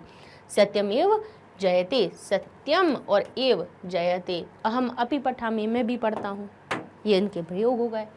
आगे देख लेते हैं प्रत्यय कौन कौन से, इसके पर्याय शब्द भी देख लेते हैं। शिशुजन को बालक भी कहा जाता है, वह का अर्थ आयु होता है। गुण महताम का अर्थ होता है गुण में महान जन, तो गुणी जना नाम, गुणी जो लोग होते हैं उनको गुण महताम कहते हैं। अंकम का अर्थ होता है क्रोडम, यानी हमारी गोदी होती है ना, जिसमें हम अपने किसी भी छोटे से शिशु को बिठा लेते हैं, उसको अंक कहा जाता है। हिमकर चंद्रमा भी होता है। पशुपति शिव, वज्रति यानी धारण करना। अब हम आगे देख लेते हैं अपना, अब देखिए हमने उसको अलग से समझा दिया, अब अपने हम पैराग्राफ पे आ जाते हैं। तो राम क्या कहते हैं, उन्होंने कहा कि मस्तक पर धारण करने योग्य बन जाता है, इसलिए तुम लोग ऐसा नहीं सोचो कि ये बात क्यों हुई थी, ये जो श्लोक क्यों कहा गया, वो इसलिए कहा गया क्योंकि राम कह रहे थे हमारी गोदी में बैठ जाओ, और वो लोग मना कर रहे थे, कौन, लव कुश दोनों मना कर रहे थे। तो फिर उन्होंने, राम ने ये चीज़ उनको समझाई कि ये नहीं सोचो कि आपको सिंहासन पर नहीं बैठना है, तो हमारी गोदी में आकर बैठ जाओ। तो कहेंगे वो कहेंगे इतनी आप दया मत करो, इतनी कृपा नहीं करो, तो कहेंगे बस करो, अब बस करो, अब मत करो, बैठो यहाँ पर। ठीक है, फिर वो समझाएंगे उनको कि ऐसा होता है कि शिशुजन जो होते हैं, जो बच्चे होते हैं, वो कैसे होते हैं, वो लालन के योग्य होते हैं। भले कोई भी कितना भी गुणवान व्यक्ति बैठा हुआ हो, लेकिन वो तो कैसे होते हैं, हमेशा प्रेम के ही पात्र होते हैं। ठीक है, तो अब क्या कहते हैं राम, फिर कहते हैं ऐशा भवतो, क्या कहते हैं, यह आप दोनों सौंदर्य, अब कहते हैं सौंदर्य अवलोक जनितेन। अब क्या कह रहे हैं, अवलोक के जन, सुंदर को देख कर क्या हो रहा है, तेन, आपकी सुंदरता को देखने के कारण कौतूहलेन, कौतूहल से मैं पृच्छामि, पूछता हूँ। एषः यानी यह तुम दोनों की, एषः का अर्थ हुआ यह, भवतो यानी तुम दोनों की, क्योंकि काकी के का अर्थ यहाँ पे क्यों निकला है, भवत शब्द में यहाँ पर षष्ठी विभक्ति द्विवचन का रूप लगा है। कहते हैं यह एषः भवतो, यह तुम दोनों की सौंदर्य को अवलोकन करके जनितेन, तुम दोनों की अवलोकन करके, आप दोनों की सुंदरता को देख करके, कौतूहल के द्वारा, कौतूहल से यानी बहुत उत्सुकता से मैं पृच्छामि, पूछता हूँ, मतलब तुम दोनों इतने सुंदर लग रहे हो, उसको देखकर मैं ये प्रश्न पूछता हूँ कि क्षत्रिय कुल पिता महयो, कह रहे हैं कि क्षत्रिय कुल के जो पिता हैं कि सूर्य चंद्रों को वा, सूर्य या चंद्र कौन, भवतोर वंशस्य कर्ता, तुम दोनों के, भवतो यानी तुम दोनों के वंश के कर्ता कौन है, मतलब तुम किस वंश से हो। तुम्हारे, वो क्या कह रहे हैं कि क्षत्रिय कुल के जो पितामही हो, क्षत्रिय कुल दो पूर्वज हैं, कौन है, एक चंद्रवंशी होते हैं, एक सूर्यवंशी होते हैं, ठीक है, दो कुल होते हैं। तो वो क्या कह रहे हैं कि क्षत्रिय कुल पितामही हो, क्षत्रिय कुल के जो पितामह हैं, पूर्वज हैं, जो बड़े हैं, पितामह किसके लिए होते हैं, दादा परदादा के लिए प्रयोग किया जाता है। तो कह रहे हैं क्षत्रिय कुल के जो पितामह है सूर्य चंद्रयो, सूर्य और चंद्रमा, सूर्य या चंद्रमा को, बोले किसके, बोले भवतोर वंशस्य कर्ता है, कौन तुम्हारे वंश के कर्ता है, ठीक है। अब वो लव कहेंगे भगवान सहस्त्र दीधिति, क्या कह रहे हैं कि भगवान सूर्य। तो लव ने उत्तर दिया कि भगवान सूर्य हमारे कौन है, वंशज है। राम क्या कहेंगे, कथम अस्मत्य असमान भिजनो समृतौ, कह रहे हैं कथम यानी कैसे, कैसे, बोले कथम अस्म किस प्रकार से, बोले समान भिजनो, अभिजनो, समान अभिजन, संव्रतौ यानी समान कुल में पैदा होने, संव्रत का अर्थ होता है पैदा होना, बोले अभिजनौ आप दोनों, यानी तुम दोनों और मैं, कैसे यानी कैसे समान अभिजनौ, कैसे हम लोग समान कुल में पैदा हुए जन हैं। क्या कहते हैं, कैसे हम दोनों एक, दोनों आप और हम दोनों कैसे एक ही वंश में पैदा होने वाले हैं। कथम अस्मत् यानी हम दोनों, समान समान अभित जनौ, कैसे हम दोनों समान हैं। अब जिसमें से अगर आप अलग अलग निकालेंगे तो आप किसको अर्थ कितने आराम से आ जाएगा, बोले कथम यानी कैसे, अस्मत् यानी हम दोनों, हम लोग कैसे समान, एक ही समान यानी एक ही, अभिजनौ एक ही कुल में पैदा होने, संव्रतौ कैसे एक ही कुल में पैदा होने वाले जन हैं अपन सब, क्योंकि जो राम हैं वो भी कैसे हैं, सूर्यवंशी हैं, सूर्य के वंशज वो भी हैं। तो उन्होंने यही चीज पूछी उनसे। अब आगे क्या होता है देखते हैं कि विदूषक कहता है किम द्वयोरप्य, किम द्वयो अपि एकमेव प्रतिवचनम, वो क्या कह रहे हैं, क्या द्वयो तुम दोनों का, अपि तुम दोनों का भी, एकमेव एक ही प्रतिवचन क्या एक ही उत्तर है, मतलब तुम दोनों एक ही वंश के हो। जब उसने लव ने बताया कि हम सूर्यवंश, सूर्य हमारे कौन है, वंशज है, तो विदूषक ने कहा कि क्या तुम दोनों का एक ही उत्तर है। तो लव कहता है भ्राता रवाव सोदर्यो, क्या कहते हैं, हम दोनों कैसे हैं, हम दोनों भाई भाई हैं। वो क्या कहते हैं, हम दोनों, सहोदरी किसको कहा जाता है, भाई को। तो कह रहे हैं सोदर्यो यानी स उदर, देखिए सोदर्यो जो शब्द है वो कैसा बना है, स और उदर शब्द से बना है, यानी स का अर्थ हुआ सहित और उदर का अर्थ हुआ पेट से या गर्भ से। तो वो क्या कह रहे हैं, स उदर एक ही गर्भ से उत्पन्न होने वाले, इसीलिए जो सहोदर शब्द होता है वो किसका अर्थ बताता है, भाई का अर्थ बताता है, ठीक है। तो क्या कर रहे हैं, भ्राता भ्रातः आवाम यानी हम दोनों ही सोदर्य भ्राता, हम दोनों ही भाई हैं, हम दोनों ही सगे भाई हैं, है ना। अब क्या कहते हैं, राम समरूपः शरीर सन्निवेश, क्या कहते हैं, समरूप शरीर सन्निवेश है, सन्निवेश यानी एक जैसा ही समाहित, दोनों का एक ही जैसा शरीर है। वयस्तु न किंचिद अंतरम, कह रहे वय अस्तु यानी वयसस्तु, वय यानी आयु में भी न किंचिद अंतरम कोई अंतर नहीं है। तो लव क्या कहेगा, आवाम यम लव, हम दोनों जुड़वा हैं, तो हम दोनों कैसे हैं, जुड़वे भाई हैं, हम दोनों यम लव, ये उन्होंने उत्तर दिया। ठीक है, इतना समझ में आ गया कि विदूषक कहेगा किम द्वयो अपि एक में प्रतिवचनम, यहाँ पर अपि कहाँ से निकला है, यहाँ से रा और यहाँ से प और छोटी की मात्रा या के उधर से, इधर यण संधि हुई है। अभी अपन संधि पढ़ेंगे तब आपको समझाएंगे इसमें। तो वो क्या कहा उन्होंने, किम द्वयोरप्येक मेव प्रतिवचनम, क्या तुम दोनों का एक ही उत्तर है, यानी तुम दोनों एक ही बात कर रहे हो।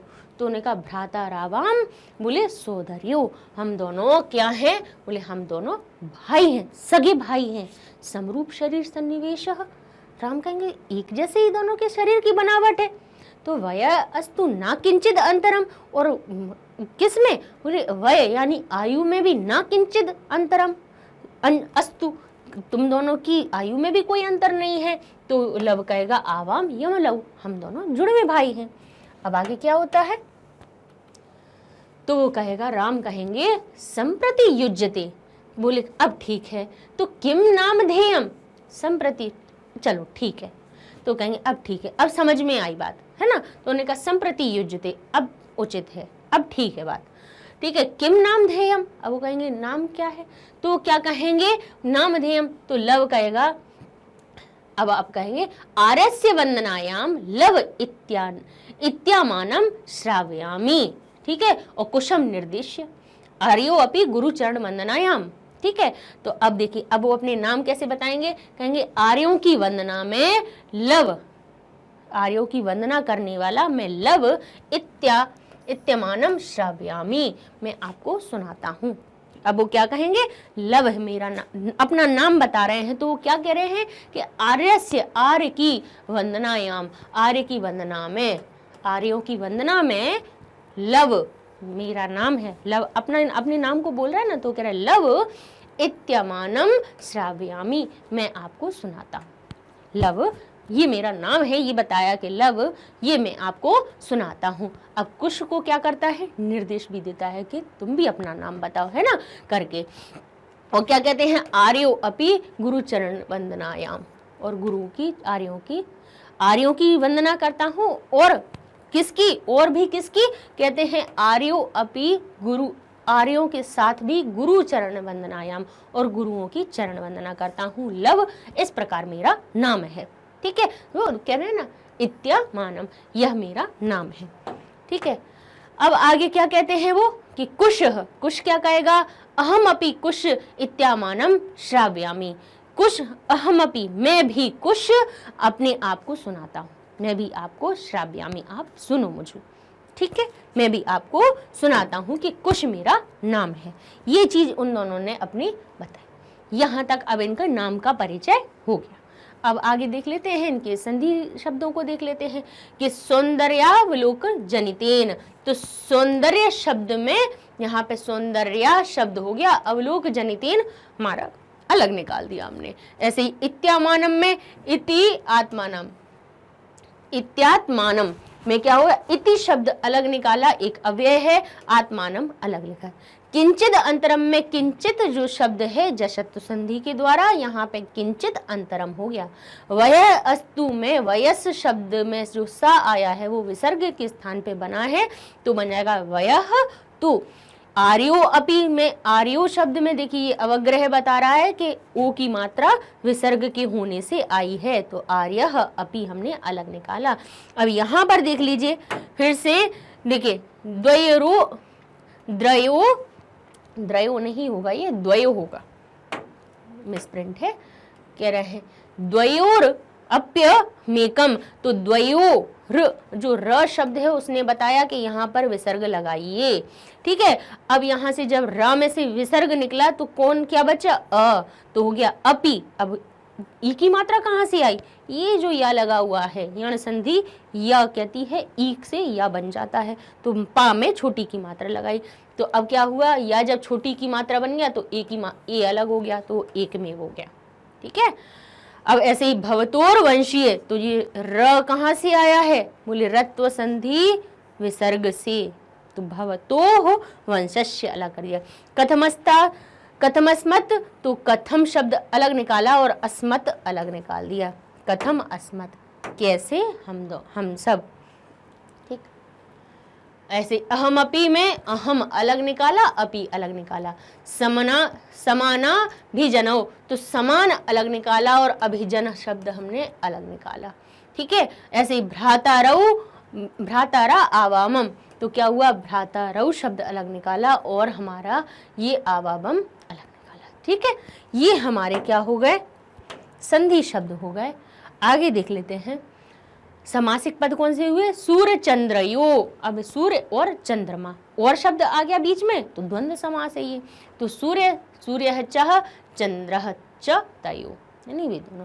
तयो लगा भी दीजिए, नहीं भी लगाना हो तो भी कोई बड़ी बात नहीं है, लेकिन लगाना इसलिए जरूरी है क्योंकि यहाँ पर जो यो शब्द जो है वो बता रहा है कि यहाँ पे षष्ठी विभक्ति है। षष्ठी विभक्ति का रूप बता रहे हैं कि सूर्य और चंद्रमा के, काकी के का अर्थ है। तो भाई जब हम विग्रह करते हैं तो हम विभक्ति भी सब में साथ में बता देते कि द्वंद्व में ये वाली विभक्ति। अगर प्रथमा विभक्ति होती सूर्य चंद्र या सूर्य चंद्रौ इतना लिखा हुआ होता, सूर्य चंद्रौ लिखा होता तो हम कहते सूर्य च चंद्रश्च, ठीक है। लेकिन यहाँ पे जब अगर कोई और विभक्ति भी प्रयोग हुई है तो हम क्या करेंगे, उस विभक्ति को अलग से दर्शाने के लिए हम ये तयो शब्द लगा देंगे, जो स शब्द होता है उसी। जैसे यहाँ पे षष्ठी विभक्ति द्विवचन का रूप है तो यहाँ पे भी षष्ठी विभक्ति द्विवचन का रूप करके विग्रह बता देंगे। ऐसे ही गुरु बोले गुरु चरणम, तो गुरु के चरण काकी के का अर्थ बता रहे हैं तो गुरु शब्द में षष्ठी विभक्ति लगा दी। सहस्त्र दीदीति, तो क्या कह रहे हैं कि सहस्त्रम दधाति इति, जो सहस्त्र किरणों को देने वाले हैं वो उनके बारे में बता। तो इसमें हमारा उपपद तत्पुरुष समास हो गया। शरीर सन्निवेश, सन्निवेश का सहित होने का अर्थ आता है कि शरीर से के द्वारा सहित। तो यहाँ पे जहाँ पे सन्निवेश का अर्थ हो जाए, साथ का अर्थ हो जाए, सह का अर्थ हो जाए, वहाँ पे तृतीया विभक्ति आ जाती है। तो शरीरेण सन्निवेश, तो शरीर में तृतीया विभक्ति लगा के सन्निवेश अलग कर दिया तो तृतीया तत्पुरुष समास हो गया।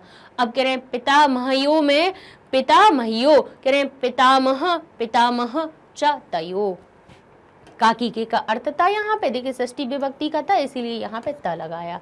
तो अकेले पितामहयो द्विवचन की बात बताई, षष्ठी विभक्ति तो आई ही है लेकिन यो शब्द बता रहा है कि यहाँ पे द्विवचन की बात है ना। पितामह यस्य होता तो एक वचन होता, लेकिन यो शब्द आया अर्थात द्विवचन की विभक्ति लगी हुई है।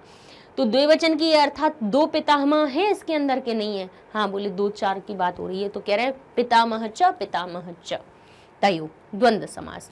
क्षत्रिय कुल है, क्षत्रियों का कुल, काकी के का अर्थ आ गया तो क्षत्रिय शब्द में क्षत्रियों का, एक क्षत्रिय का कुल तो नहीं होगा कि एक क्षत्रिय से सारा क्षत्रिय कुल बन गया, बहुत सारे क्षत्रिय होंगे तभी तो क्षत्रिय जो कुल शब्द आया तो इसका अर्थ निकला कि क्षत्रियों का कुल। अब तो क्षत्रिय शब्द में हम काकी के का अर्थ लगा देंगे।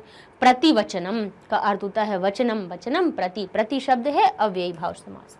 भ्रातारौ, देखिए फिर द्विवचन की बात आ गई, भ्राता शब्द में औ की मात्रा लगी यानी दो भाइयों की बात हो रही है, द्विवचन का रूप है। जैसे बालकौ शब्द होता है ना, ऐसे भ्रातारौ, अर्थात ये जो भ्राता शब्द, भ्रातृ शब्द है, कौन सा है ये?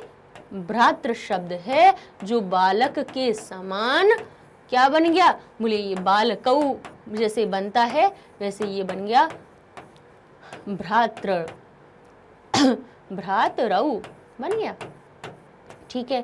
तो जहां इसका अर्थ होता है कि दो बालक हैं, इसमें एक बालक और एक बालक, तो इसमें भी एक हो गया कि इसमें भी दो भाइयों की बात हो रही है, ठीक है। तो यहाँ पे जब दो भाइयों की बात एक साथ हो रही है तो ये कौन सा है हमारा द्वंद्व समास। भ्रातच भ्रातच, और वो भी कौन सा है, एक शेष द्वंद्व। कौन सा है? एक शेष द्वंद्व है, क्योंकि इन दो पदों में केवल एक ही शेष रह गया है, ठीक है। तो एक शेष द्वंद्व हो गया हमारा। आगे देख लेते हैं, प्रकृति और प्रत्ययों का विभाजन कर लेते हैं। लिखा है संवृत्तौ, संवृत्तौ का अर्थ में सम हमारी क्या है, उपसर्ग है, वृत्त इसकी प्रकृति है और इक्त इसमें प्रत्यय दिया हुआ है। निर्दिश्य में देखें तो निर इसमें उपसर्ग है, दिश इसमें धातु है और ल्यप इसमें प्रत्यय है, क्योंकि यहाँ पे देखिए ये क्या लगा हुआ है, य शेष बचा हुआ। नाम ध्येयम में ना, नाम इसमें ध और यत, ठीक है। नाम एक इसमें अलग से शब्द जोड़ा गया और ध इसकी मूल प्रकृति है, और नाम जो शब्द है वो क्या एक हमारे उपसर्ग की तरह काम चला है, इसमें उपसर्ग की तरह लगा दिया गया है, लेकिन इसमें क्या मूल दो शब्द बनाया गया, एक नाम भी है, मूल शब्द प्रकृति इसकी मूल धातु इसकी ध है और इसमें यत प्रत्यय है। अब ये जनितेन, तो जनितेन में हमारा एन तो हमारा किससे लगा, तृतीया विभक्ति से, मूल क्या हो गया जनित, और त कहाँ से आता है, इक्त प्रत्यय से, तो जन धातु इक्त प्रत्यय, तो ये हमारा हो गया जनितेन। ठीक है, अब व्यय पद देख लेते हैं। वा का अर्थ होता है अथवा या अथवा या। कहते हैं ना कि माता पिता वा, यानी माता या पिता। ठीक है, ये वा जो शब्द होता है वो संस्कृत में या का अर्थ होता है। संप्रति का अर्थ होता है अब, प्रति का अर्थ होता है की ओर, है ना, की ओर चलते हैं, किसकी, विद्यालय की ओर चलते हैं, विद्यालयम प्रति गच्छति।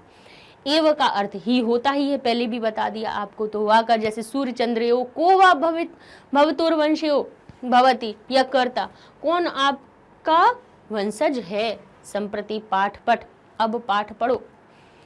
प्रति स ग्रामम प्रति गच्छति, एव का अर्थ ही होता ही है, स एवं एव करशति, वह यही करता है। जिसको जो करना होता है वो वही करता है, कितना भी कुछ भी कह लो। लेकिन हमें पता है कि हमारे जो हमसे जो पढ़ते हैं संस्कृत, जो पढ़ रहे हैं, और वो बहुत ध्यान से पढ़ते हैं। हमें आप लोगों के जब कमेंट पढ़ते हैं ना, तो हमें सच में बहुत अच्छा लगता है कि ये सारी चीज़ें हम जो पर्याय संधि समास बता रहे हैं, वो सच में सुनने वाले बच्चे बैठे हुए हैं। तो हमें लगता है कि इसीलिए पता है, अब हम कभी भी ये नहीं सोचते हैं कि बिना ये शब्दों को बताए हुए हम आगे बढ़ जाएं। हमारा हमेशा मतलब रहता है कि हम कितना थोड़ा 15 मिनट में तो अनुवाद हो जाता है, 15 मिनट इनके लिए भी ज़रूरी है। क्यों? क्योंकि जब बार बार संधि समझाएंगे, बार बार समास समझाएंगे, तो फिर जब संधि समास आते हैं तो फिर उनको रटने की ज़रूरत नहीं पड़ती है, सुनते सुनते याद हो जाती हैं चीज़ें, है ना। कईयों में अब आपको कोई शब्द में जहाँ पे अपी लास्ट में दिखेगा ना, तो आप तुरंत ही समझ जाओगे कि ऐसे में अपी निकलना ही है, क्योंकि आप इसको इतनी बार सुन लिया आपने, अपने आप आ जाएगा।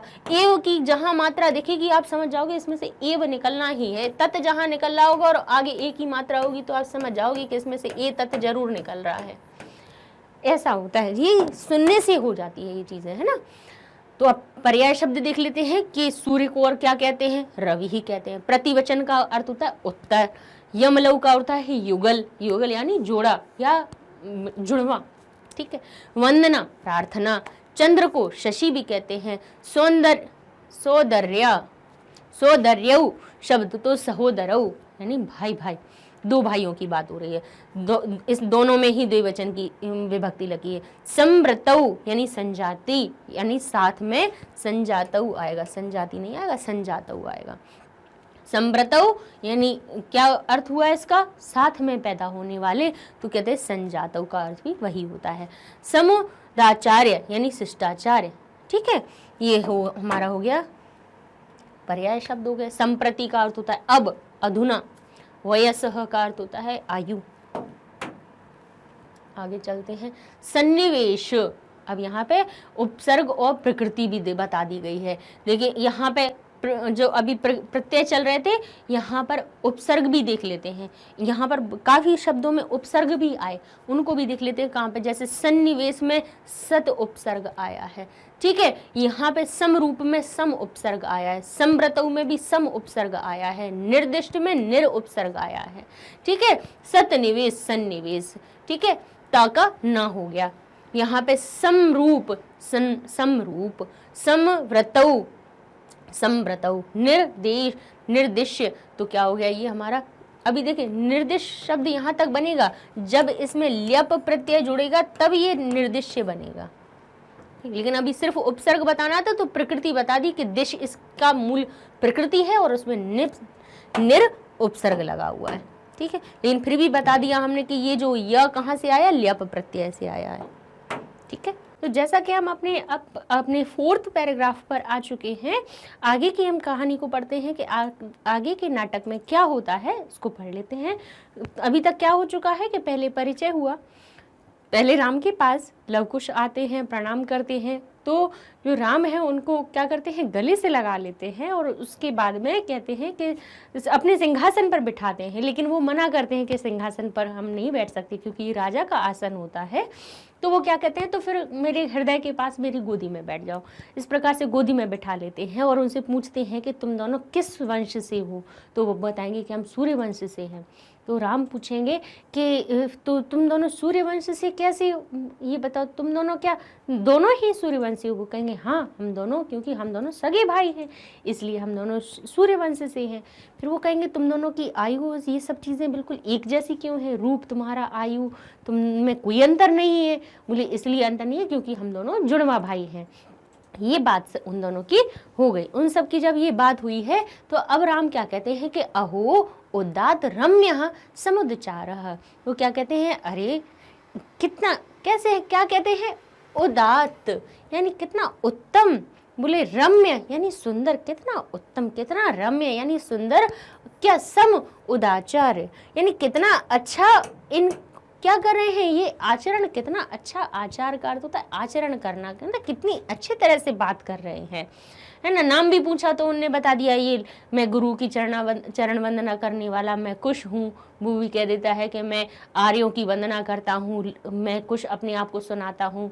और वो भी कह देगा, लव भी अपना इसी प्रकार से नाम बताएगा। तो लव कुश जब अपना इस प्रकार से परिचय देते हैं तो राम कहेंगे अहो यानी अरे अरे, उदात रम्य कितना अच्छा सुंदर, बोले समुदाचार्य यानी कितना अच्छा आचरण है। किम नाम धेयो भवतो गुरु यानी किम नाम धेयो, किस नाम का को धारण करने वाले, भवतोर गुरु तुम्हारे गुरु हैं। भवतो यानी तुम दोनों के गुरु हो, तुम दोनों के गुरु। देखिए भवत शब्द में फिर से षष्ठी विभक्ति, क्योंकि काकी के का अर्थ बता रहे हैं कि अरे भवतोर गुरु, तुम दोनों के गुरु। किम नाम धेयो, किस नाम से जाने जाते हैं, कौन क्या नाम है तुम्हारे गुरु का?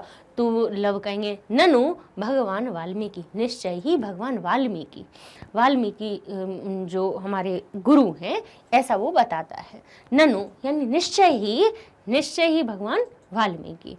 रामः केन संबंधेन, किस संबंध से? भाई बोले गुरु का संबंध भी किस प्रकार से होता है, कोई कुल गुरु होता है, कोई राजगुरु होता है ना, कोई किस की शिक्षा के गुरु हैं, मतलब किस संबंध से, केन संबंधित, किस संबंध से? तो लव कहेगा उपनयनोपदेशेन, उपनयन का उपदेश देने के कारण, उपदेश देने की वजह से वो हमारे गुरु हैं। उपनयन का उपदेश क्या होता है, जनेऊ धारण करते हैं जब उपनयन संस्कार होता है। उपनयन संस्कार कब करवाया जाता है बच्चों का? जैसे हर बच्चे के लिए कितने 16 संस्कार माने गए हैं जन्म से मृत्यु पर्यंत तक, है ना।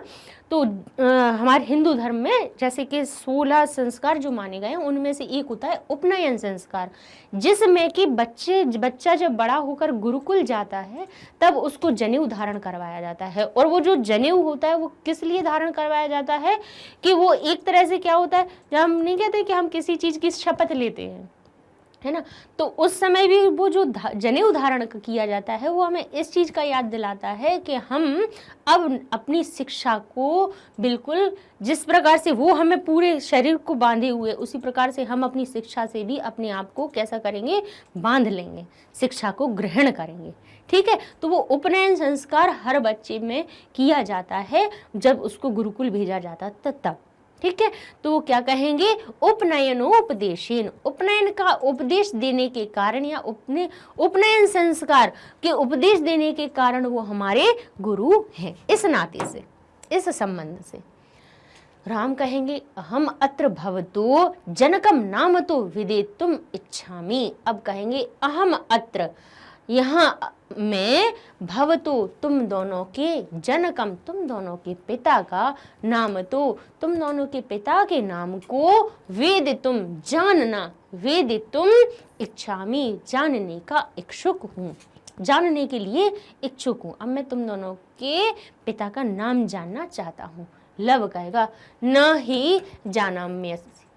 अब वो क्या कहेंगे, ना ही जानाम्यस्य, नाम को तो नहीं जानता हूँ, नाम को तो नहीं, निश्चय बोले नाम को तो नहीं जानता हूँ, इनका नाम नहीं जानता हूँ। नामधेयम, जानामस्य यानी जानता नहीं हूँ, किसको, नामधेयम, नाम को तो नहीं जानता हूँ। ना किंचिद अस्मिन, और ना ही कोई भी, किंचिद यानी कोई भी, अस्मिन यानी इस तपोवने, इस तपोवन में, तस्य नाम उनका नाम, व्यवहरति ना ही कोई उनका नाम लेता है। कहेंगे अहो महात्म्य, महात्म्यम, हाँ चलो, अच्छा, अच्छी बात है, कहेंगे अरे चलो महानता होगी इसीलिए भाई कोई आदर की वजह से उनका नाम नहीं लेता होगा। लेकिन लव कहेगा मैं नहीं जानता हूँ। लेकिन कुश क्या कहेगा, कुशः क्या कहेगा, जानाम्य अहम, जानाम्य अहम, मैं जानता हूँ। तस्य नाम ध्येयम, उनका नाम जानाम्य, जानता हूँ, अहम यानी मैं जानता हूँ उनका नाम। कैसे जानता हूँ? राम कहेंगे कथम्यताम, कहो। तो कुश कहेगा निरनुक्रोशो नाम, निरनुक्रोशो का अर्थ होता है निर्दयी है नाम, निर्दयी है नाम उनका। कुश कहेगा निरनुक्रोशो, निरनुक्रोशो नाम है, तो कहेंगे निर्दयी, निरनुक्रोशो का अर्थ क्या होता है, निर्दयी, निर्दयी नाम है।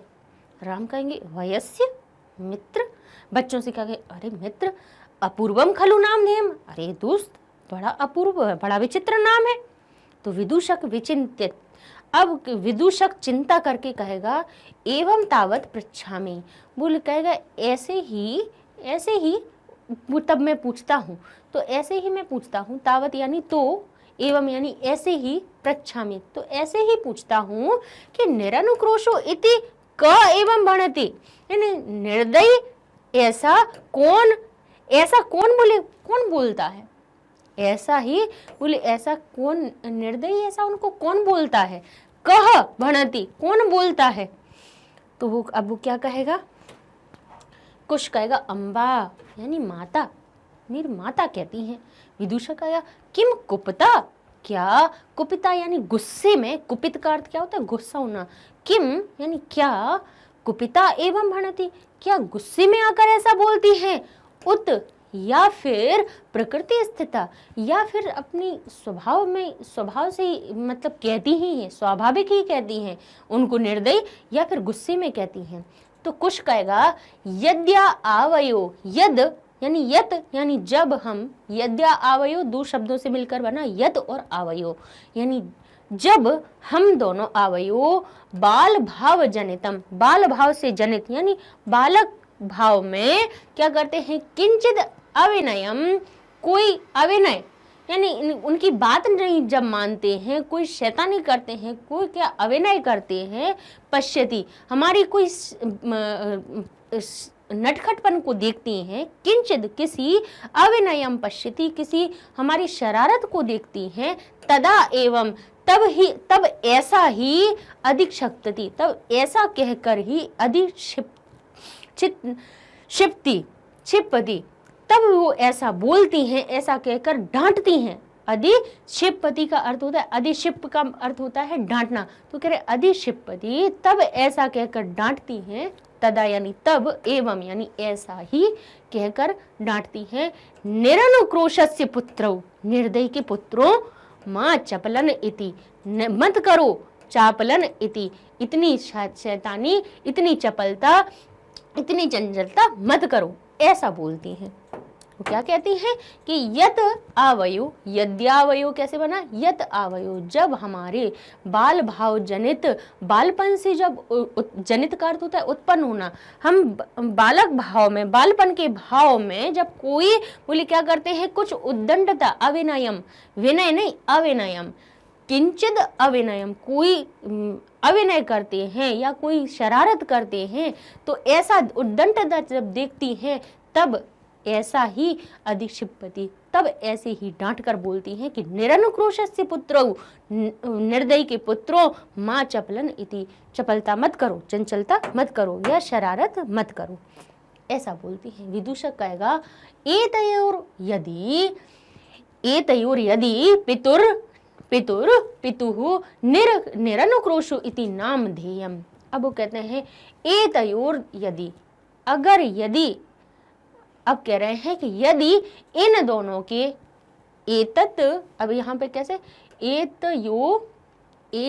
अयो यदि, अगर इन दोनों के पितुर, इनके पिता क्या है, निरनुक्रोशो इति नाम ध्येयम, यदि इनके पिता का क्या कह रहे हैं, निरनुक्रोशो यानी निर्दयी नाम है, तो एतयोर जननी, तो इन दोनों की जननी, तेन अवमानिता, तेन यानी किसके, उनके द्वारा अवमानित, अवमानित होकर यानी अपमानित होकर निर्वासिता निकाली गई हैं।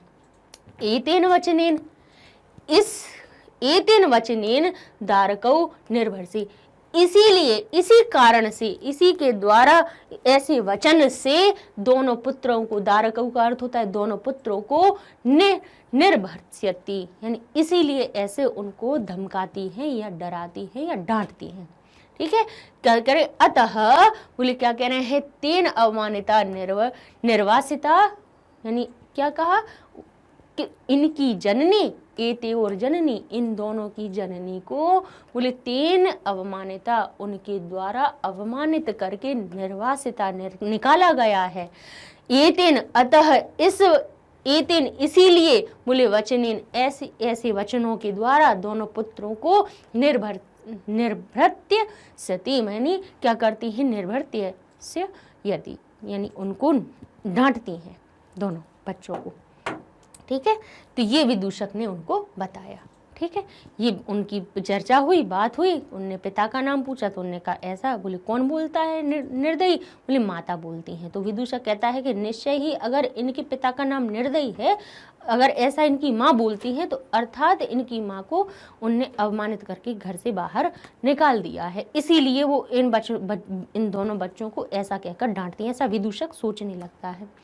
तो अब इसमें आए हुए संधि शब्दों को देख लेते हैं कि उपनयनोपदेशेन, कैसे मैंने उपनयन अलग कर दीजिए, उपदेशेन अलग कर दीजिए, बस बन गया, हो गई विच्छेद।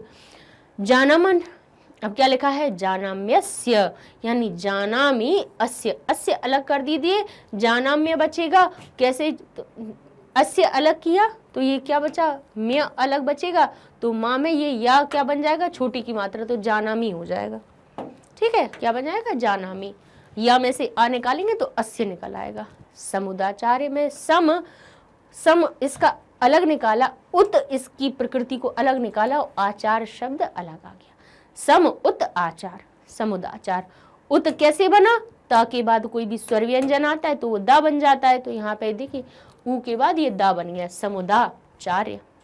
ठीक है, ये भी हमने आपको बताया था, यद्या बलोर भाव जनितः, तो यद्या जो या बीच में आया है, या के बाद द और या आया है, तो दा के बाद जो या आया है वो छोटी की मात्रा में परिवर्तित हो गया तो बन गया यदि। फिर या में से जो आ निकला हो सो गया आवयोर, और र कहाँ चला गया, बोले आवयो, यहाँ पे आएगा विसर्ग, बना आवयोह, र बना विसर्ग में, और बाल भाव जावितम हो गया। ठीक है, भाव जनितम हो गया। अब कहते हैं भवतोर गुरु, यहाँ पे भी देखिए ओ की मात्रा के बाद ये र लगा हुआ है, अर्थात यहाँ पर विसर्ग बीच में आएगा, भवतोह गुरु। ऐसे ही देखिए एतयोर यदि, तो एतयोह यदि, र किस में बन गया, विसर्ग में। अहमत्र, तो अहम अलग निकाला, अत्र अलग निकाला। एतयोर जननी, तो इसमें भी देख लीजिए ये र किससे बना है, विसर्ग संधि से, एतयोर जननी। ठीक है, आगे देख लेते हैं, वेदितुम इच्छामि, तो वेदितुम तक यहाँ तक निकाला और छोटी ई की मात्रा से इच्छामि शब्द अलग कर दिया, वेदितुम इच्छामि। जब भी देखिए व्यंजन में से स्वर अलग होता है तो हमारा जो व्यंजन है वो आधा रह जाता है। ऐसे तेन अवमानितम, तेन अलग किया, अवमानितम। अब यहाँ पे जो बड़े आ की मात्रा है समझ लीजिए ये दीर्घ से बड़ा ई आ की मात्रा बीच में आई है, तो तेन अलग निकाला, अवमानिता शब्द अलग निकाल दिया। पितुर निरनुक्रोशे, तो क्या कह रहे हैं, पितुहु, ये जो र आया है वो किससे आया, हमारे विसर्ग से आया। पितुहु शब्द अलग करेंगे, निरनुक्रोश अलग कर देंगे। किंचिद वयनम में से किंचिद जो शब्द आया वो कहाँ से आया, ता से आया, तो हो गया किंचित अविनयम। ठीक है, ता अलग करेंगे तो ता अलग हो जाएगा हलंत के साथ में आधा, और उसका अ अलग निकाल देंगे तो क्या हो जाएगा, किंचित अविनयम। यहाँ पे हमारी कौन सी हुई है, जशत्तु संधि, ता का दा बन गया है यहाँ पे। धिक माम एवं, धिक माम एव, अब वहां पे संधि अलग अलग लिखी हुई थी, शब्द अलग अलग लिखे थे संधि की, तो ये क्या हो गया, धिंग। ठीक है, देखिए कोई भी व्यंजन का प्रथम वर्ण लिखा हुआ हो, ठीक है, और उसके बाद हमारा कौन सा अंतिम वर्ण आया, अंतिम वर्ण कौन कौन से हैं, हर वर्ग के, इंगा, या, फिर हमारा णा, फिर न और म, ये पांचों वर्ण जो पंचमाक्षर होते हैं, पंचम अक्षर जो होते हैं वो अगर आए तो ये वाला जो शब्द होता है वो भी अपने ही पंचम अक्षर में परिवर्तित हो जाता है। तो ये हो जाएगा धिंग, का बन जाएगा इंग और माँ इसी में जुड़ जाएगा मामेवम। ये हो गया, ठीक है। जानामि अहम, जानाम्यम, यहाँ पे ई और आ का मेल हुआ तो ई किस में बन गई, या में, और या आधा था उसमें आ मिला तो या पूरा हो गया, तो क्या हो गया, जानाम्यहम, ठीक है।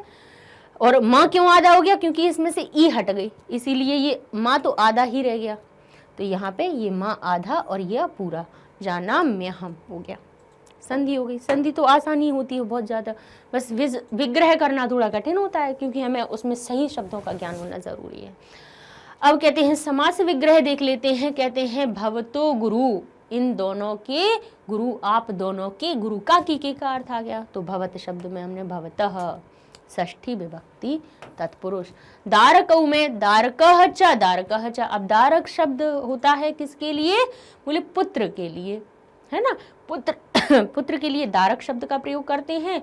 अब बोले दारकऊ, जैसे बालकऊ, बालकऊ में दो बालक हैं, ठीक है, ऐसे ही दारकऊ में दो दारक है, तो दारकः च, दारकः च, तो कौन सा है ये हमारा एक शेष द्वंद्व, द्वंद्व तो है उसमें भी कौन सा है, ऐसी चीज पूछ लेते हैं कि इसमें कौन सा है, तो इसमें कहेंगे आप एक शेष द्वंद्व, ठीक है। अब आगे देखते हैं अपूर्वम, यानी ना पूर्वम, जो पहले ना हुआ हो, तो क्या हो जाएगा, नए तत्पुरुष। अविनयम में क्या हो जाएगा, ना विनयम, जिसमें विनय ना हो, तो इसमें भी नए तत्पुरुष। क्या कह रहे हैं, उपनयनोपदेशेन, उपनयन का उपदेश, काकी के का अर्थ आ रहा है, तो उपनयन में हम षष्ठी विभक्ति लगा देंगे, तो ये षष्ठी तत्पुरुष समास हमारा बन जाएगा। क्या कह रहे हैं, स्व अपत्यमेव, अपत्यमेवम, यानी क्या कह रहे हैं, अपत्यम एवं भी इसमें लगाया हुआ है, लेकिन ये हमारा एक अव्यय है तो अव्यय को पीछे कर देंगे।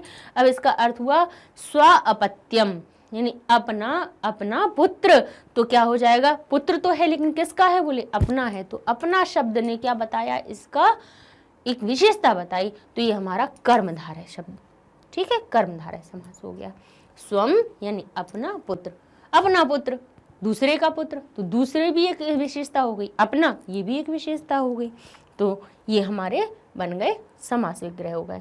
अब आगे देख लेते हैं, और भी है कुछ, हाँ ठीक है। निरनुक्रोशो लिखा हुआ है, यानी निरनुक्रोशो क्या होता है, जो निर्दयता, बोले निर्गत अनुक्रोशो यस्मात् सह, निरनुक्रोशो शब्द किससे बना, बोले कैसे हैं, कहते हैं निर्गतः अनुक्रोशः यस्मात् सह, यानी निर्गतः अनुक्रोश, दया जिसमें से बाहर निकल जाए, या कहें कि जिसमें से जो दया है या फिर भावनाएं हैं वो क्या हो जाए, निर्गत हो जाए, बाहर हो जाए, है ना, उस जिसमें से दया का भाव अलग हो जाए वही कौन होता है, निर्दयी, ऐसा होता है निरनुक्रोशो, है ना, निर्दयता करने वाला। तो अब ये किसी व्यक्ति विशेष के लिए बात हो रही है, तो क्या कह रहे हैं, निर्गता अनुक्रोशो यस्मात् सह, है ना, जैसा जो कैसा हो, जिसमें से दया बाहर निकल गई हो, जिसमें दया ना हो, वो कौन सा होता है, निर्दयी होता है, तो ये बहुब्रीहि समास हो गया। तपोवने है, तप के लिए वन, है ना, तप के लिए वन, तो हम कह सकते हैं तप से वनम या तप सह वनम, तो ये हमारा कौन सा हो गया, चतुर्थी।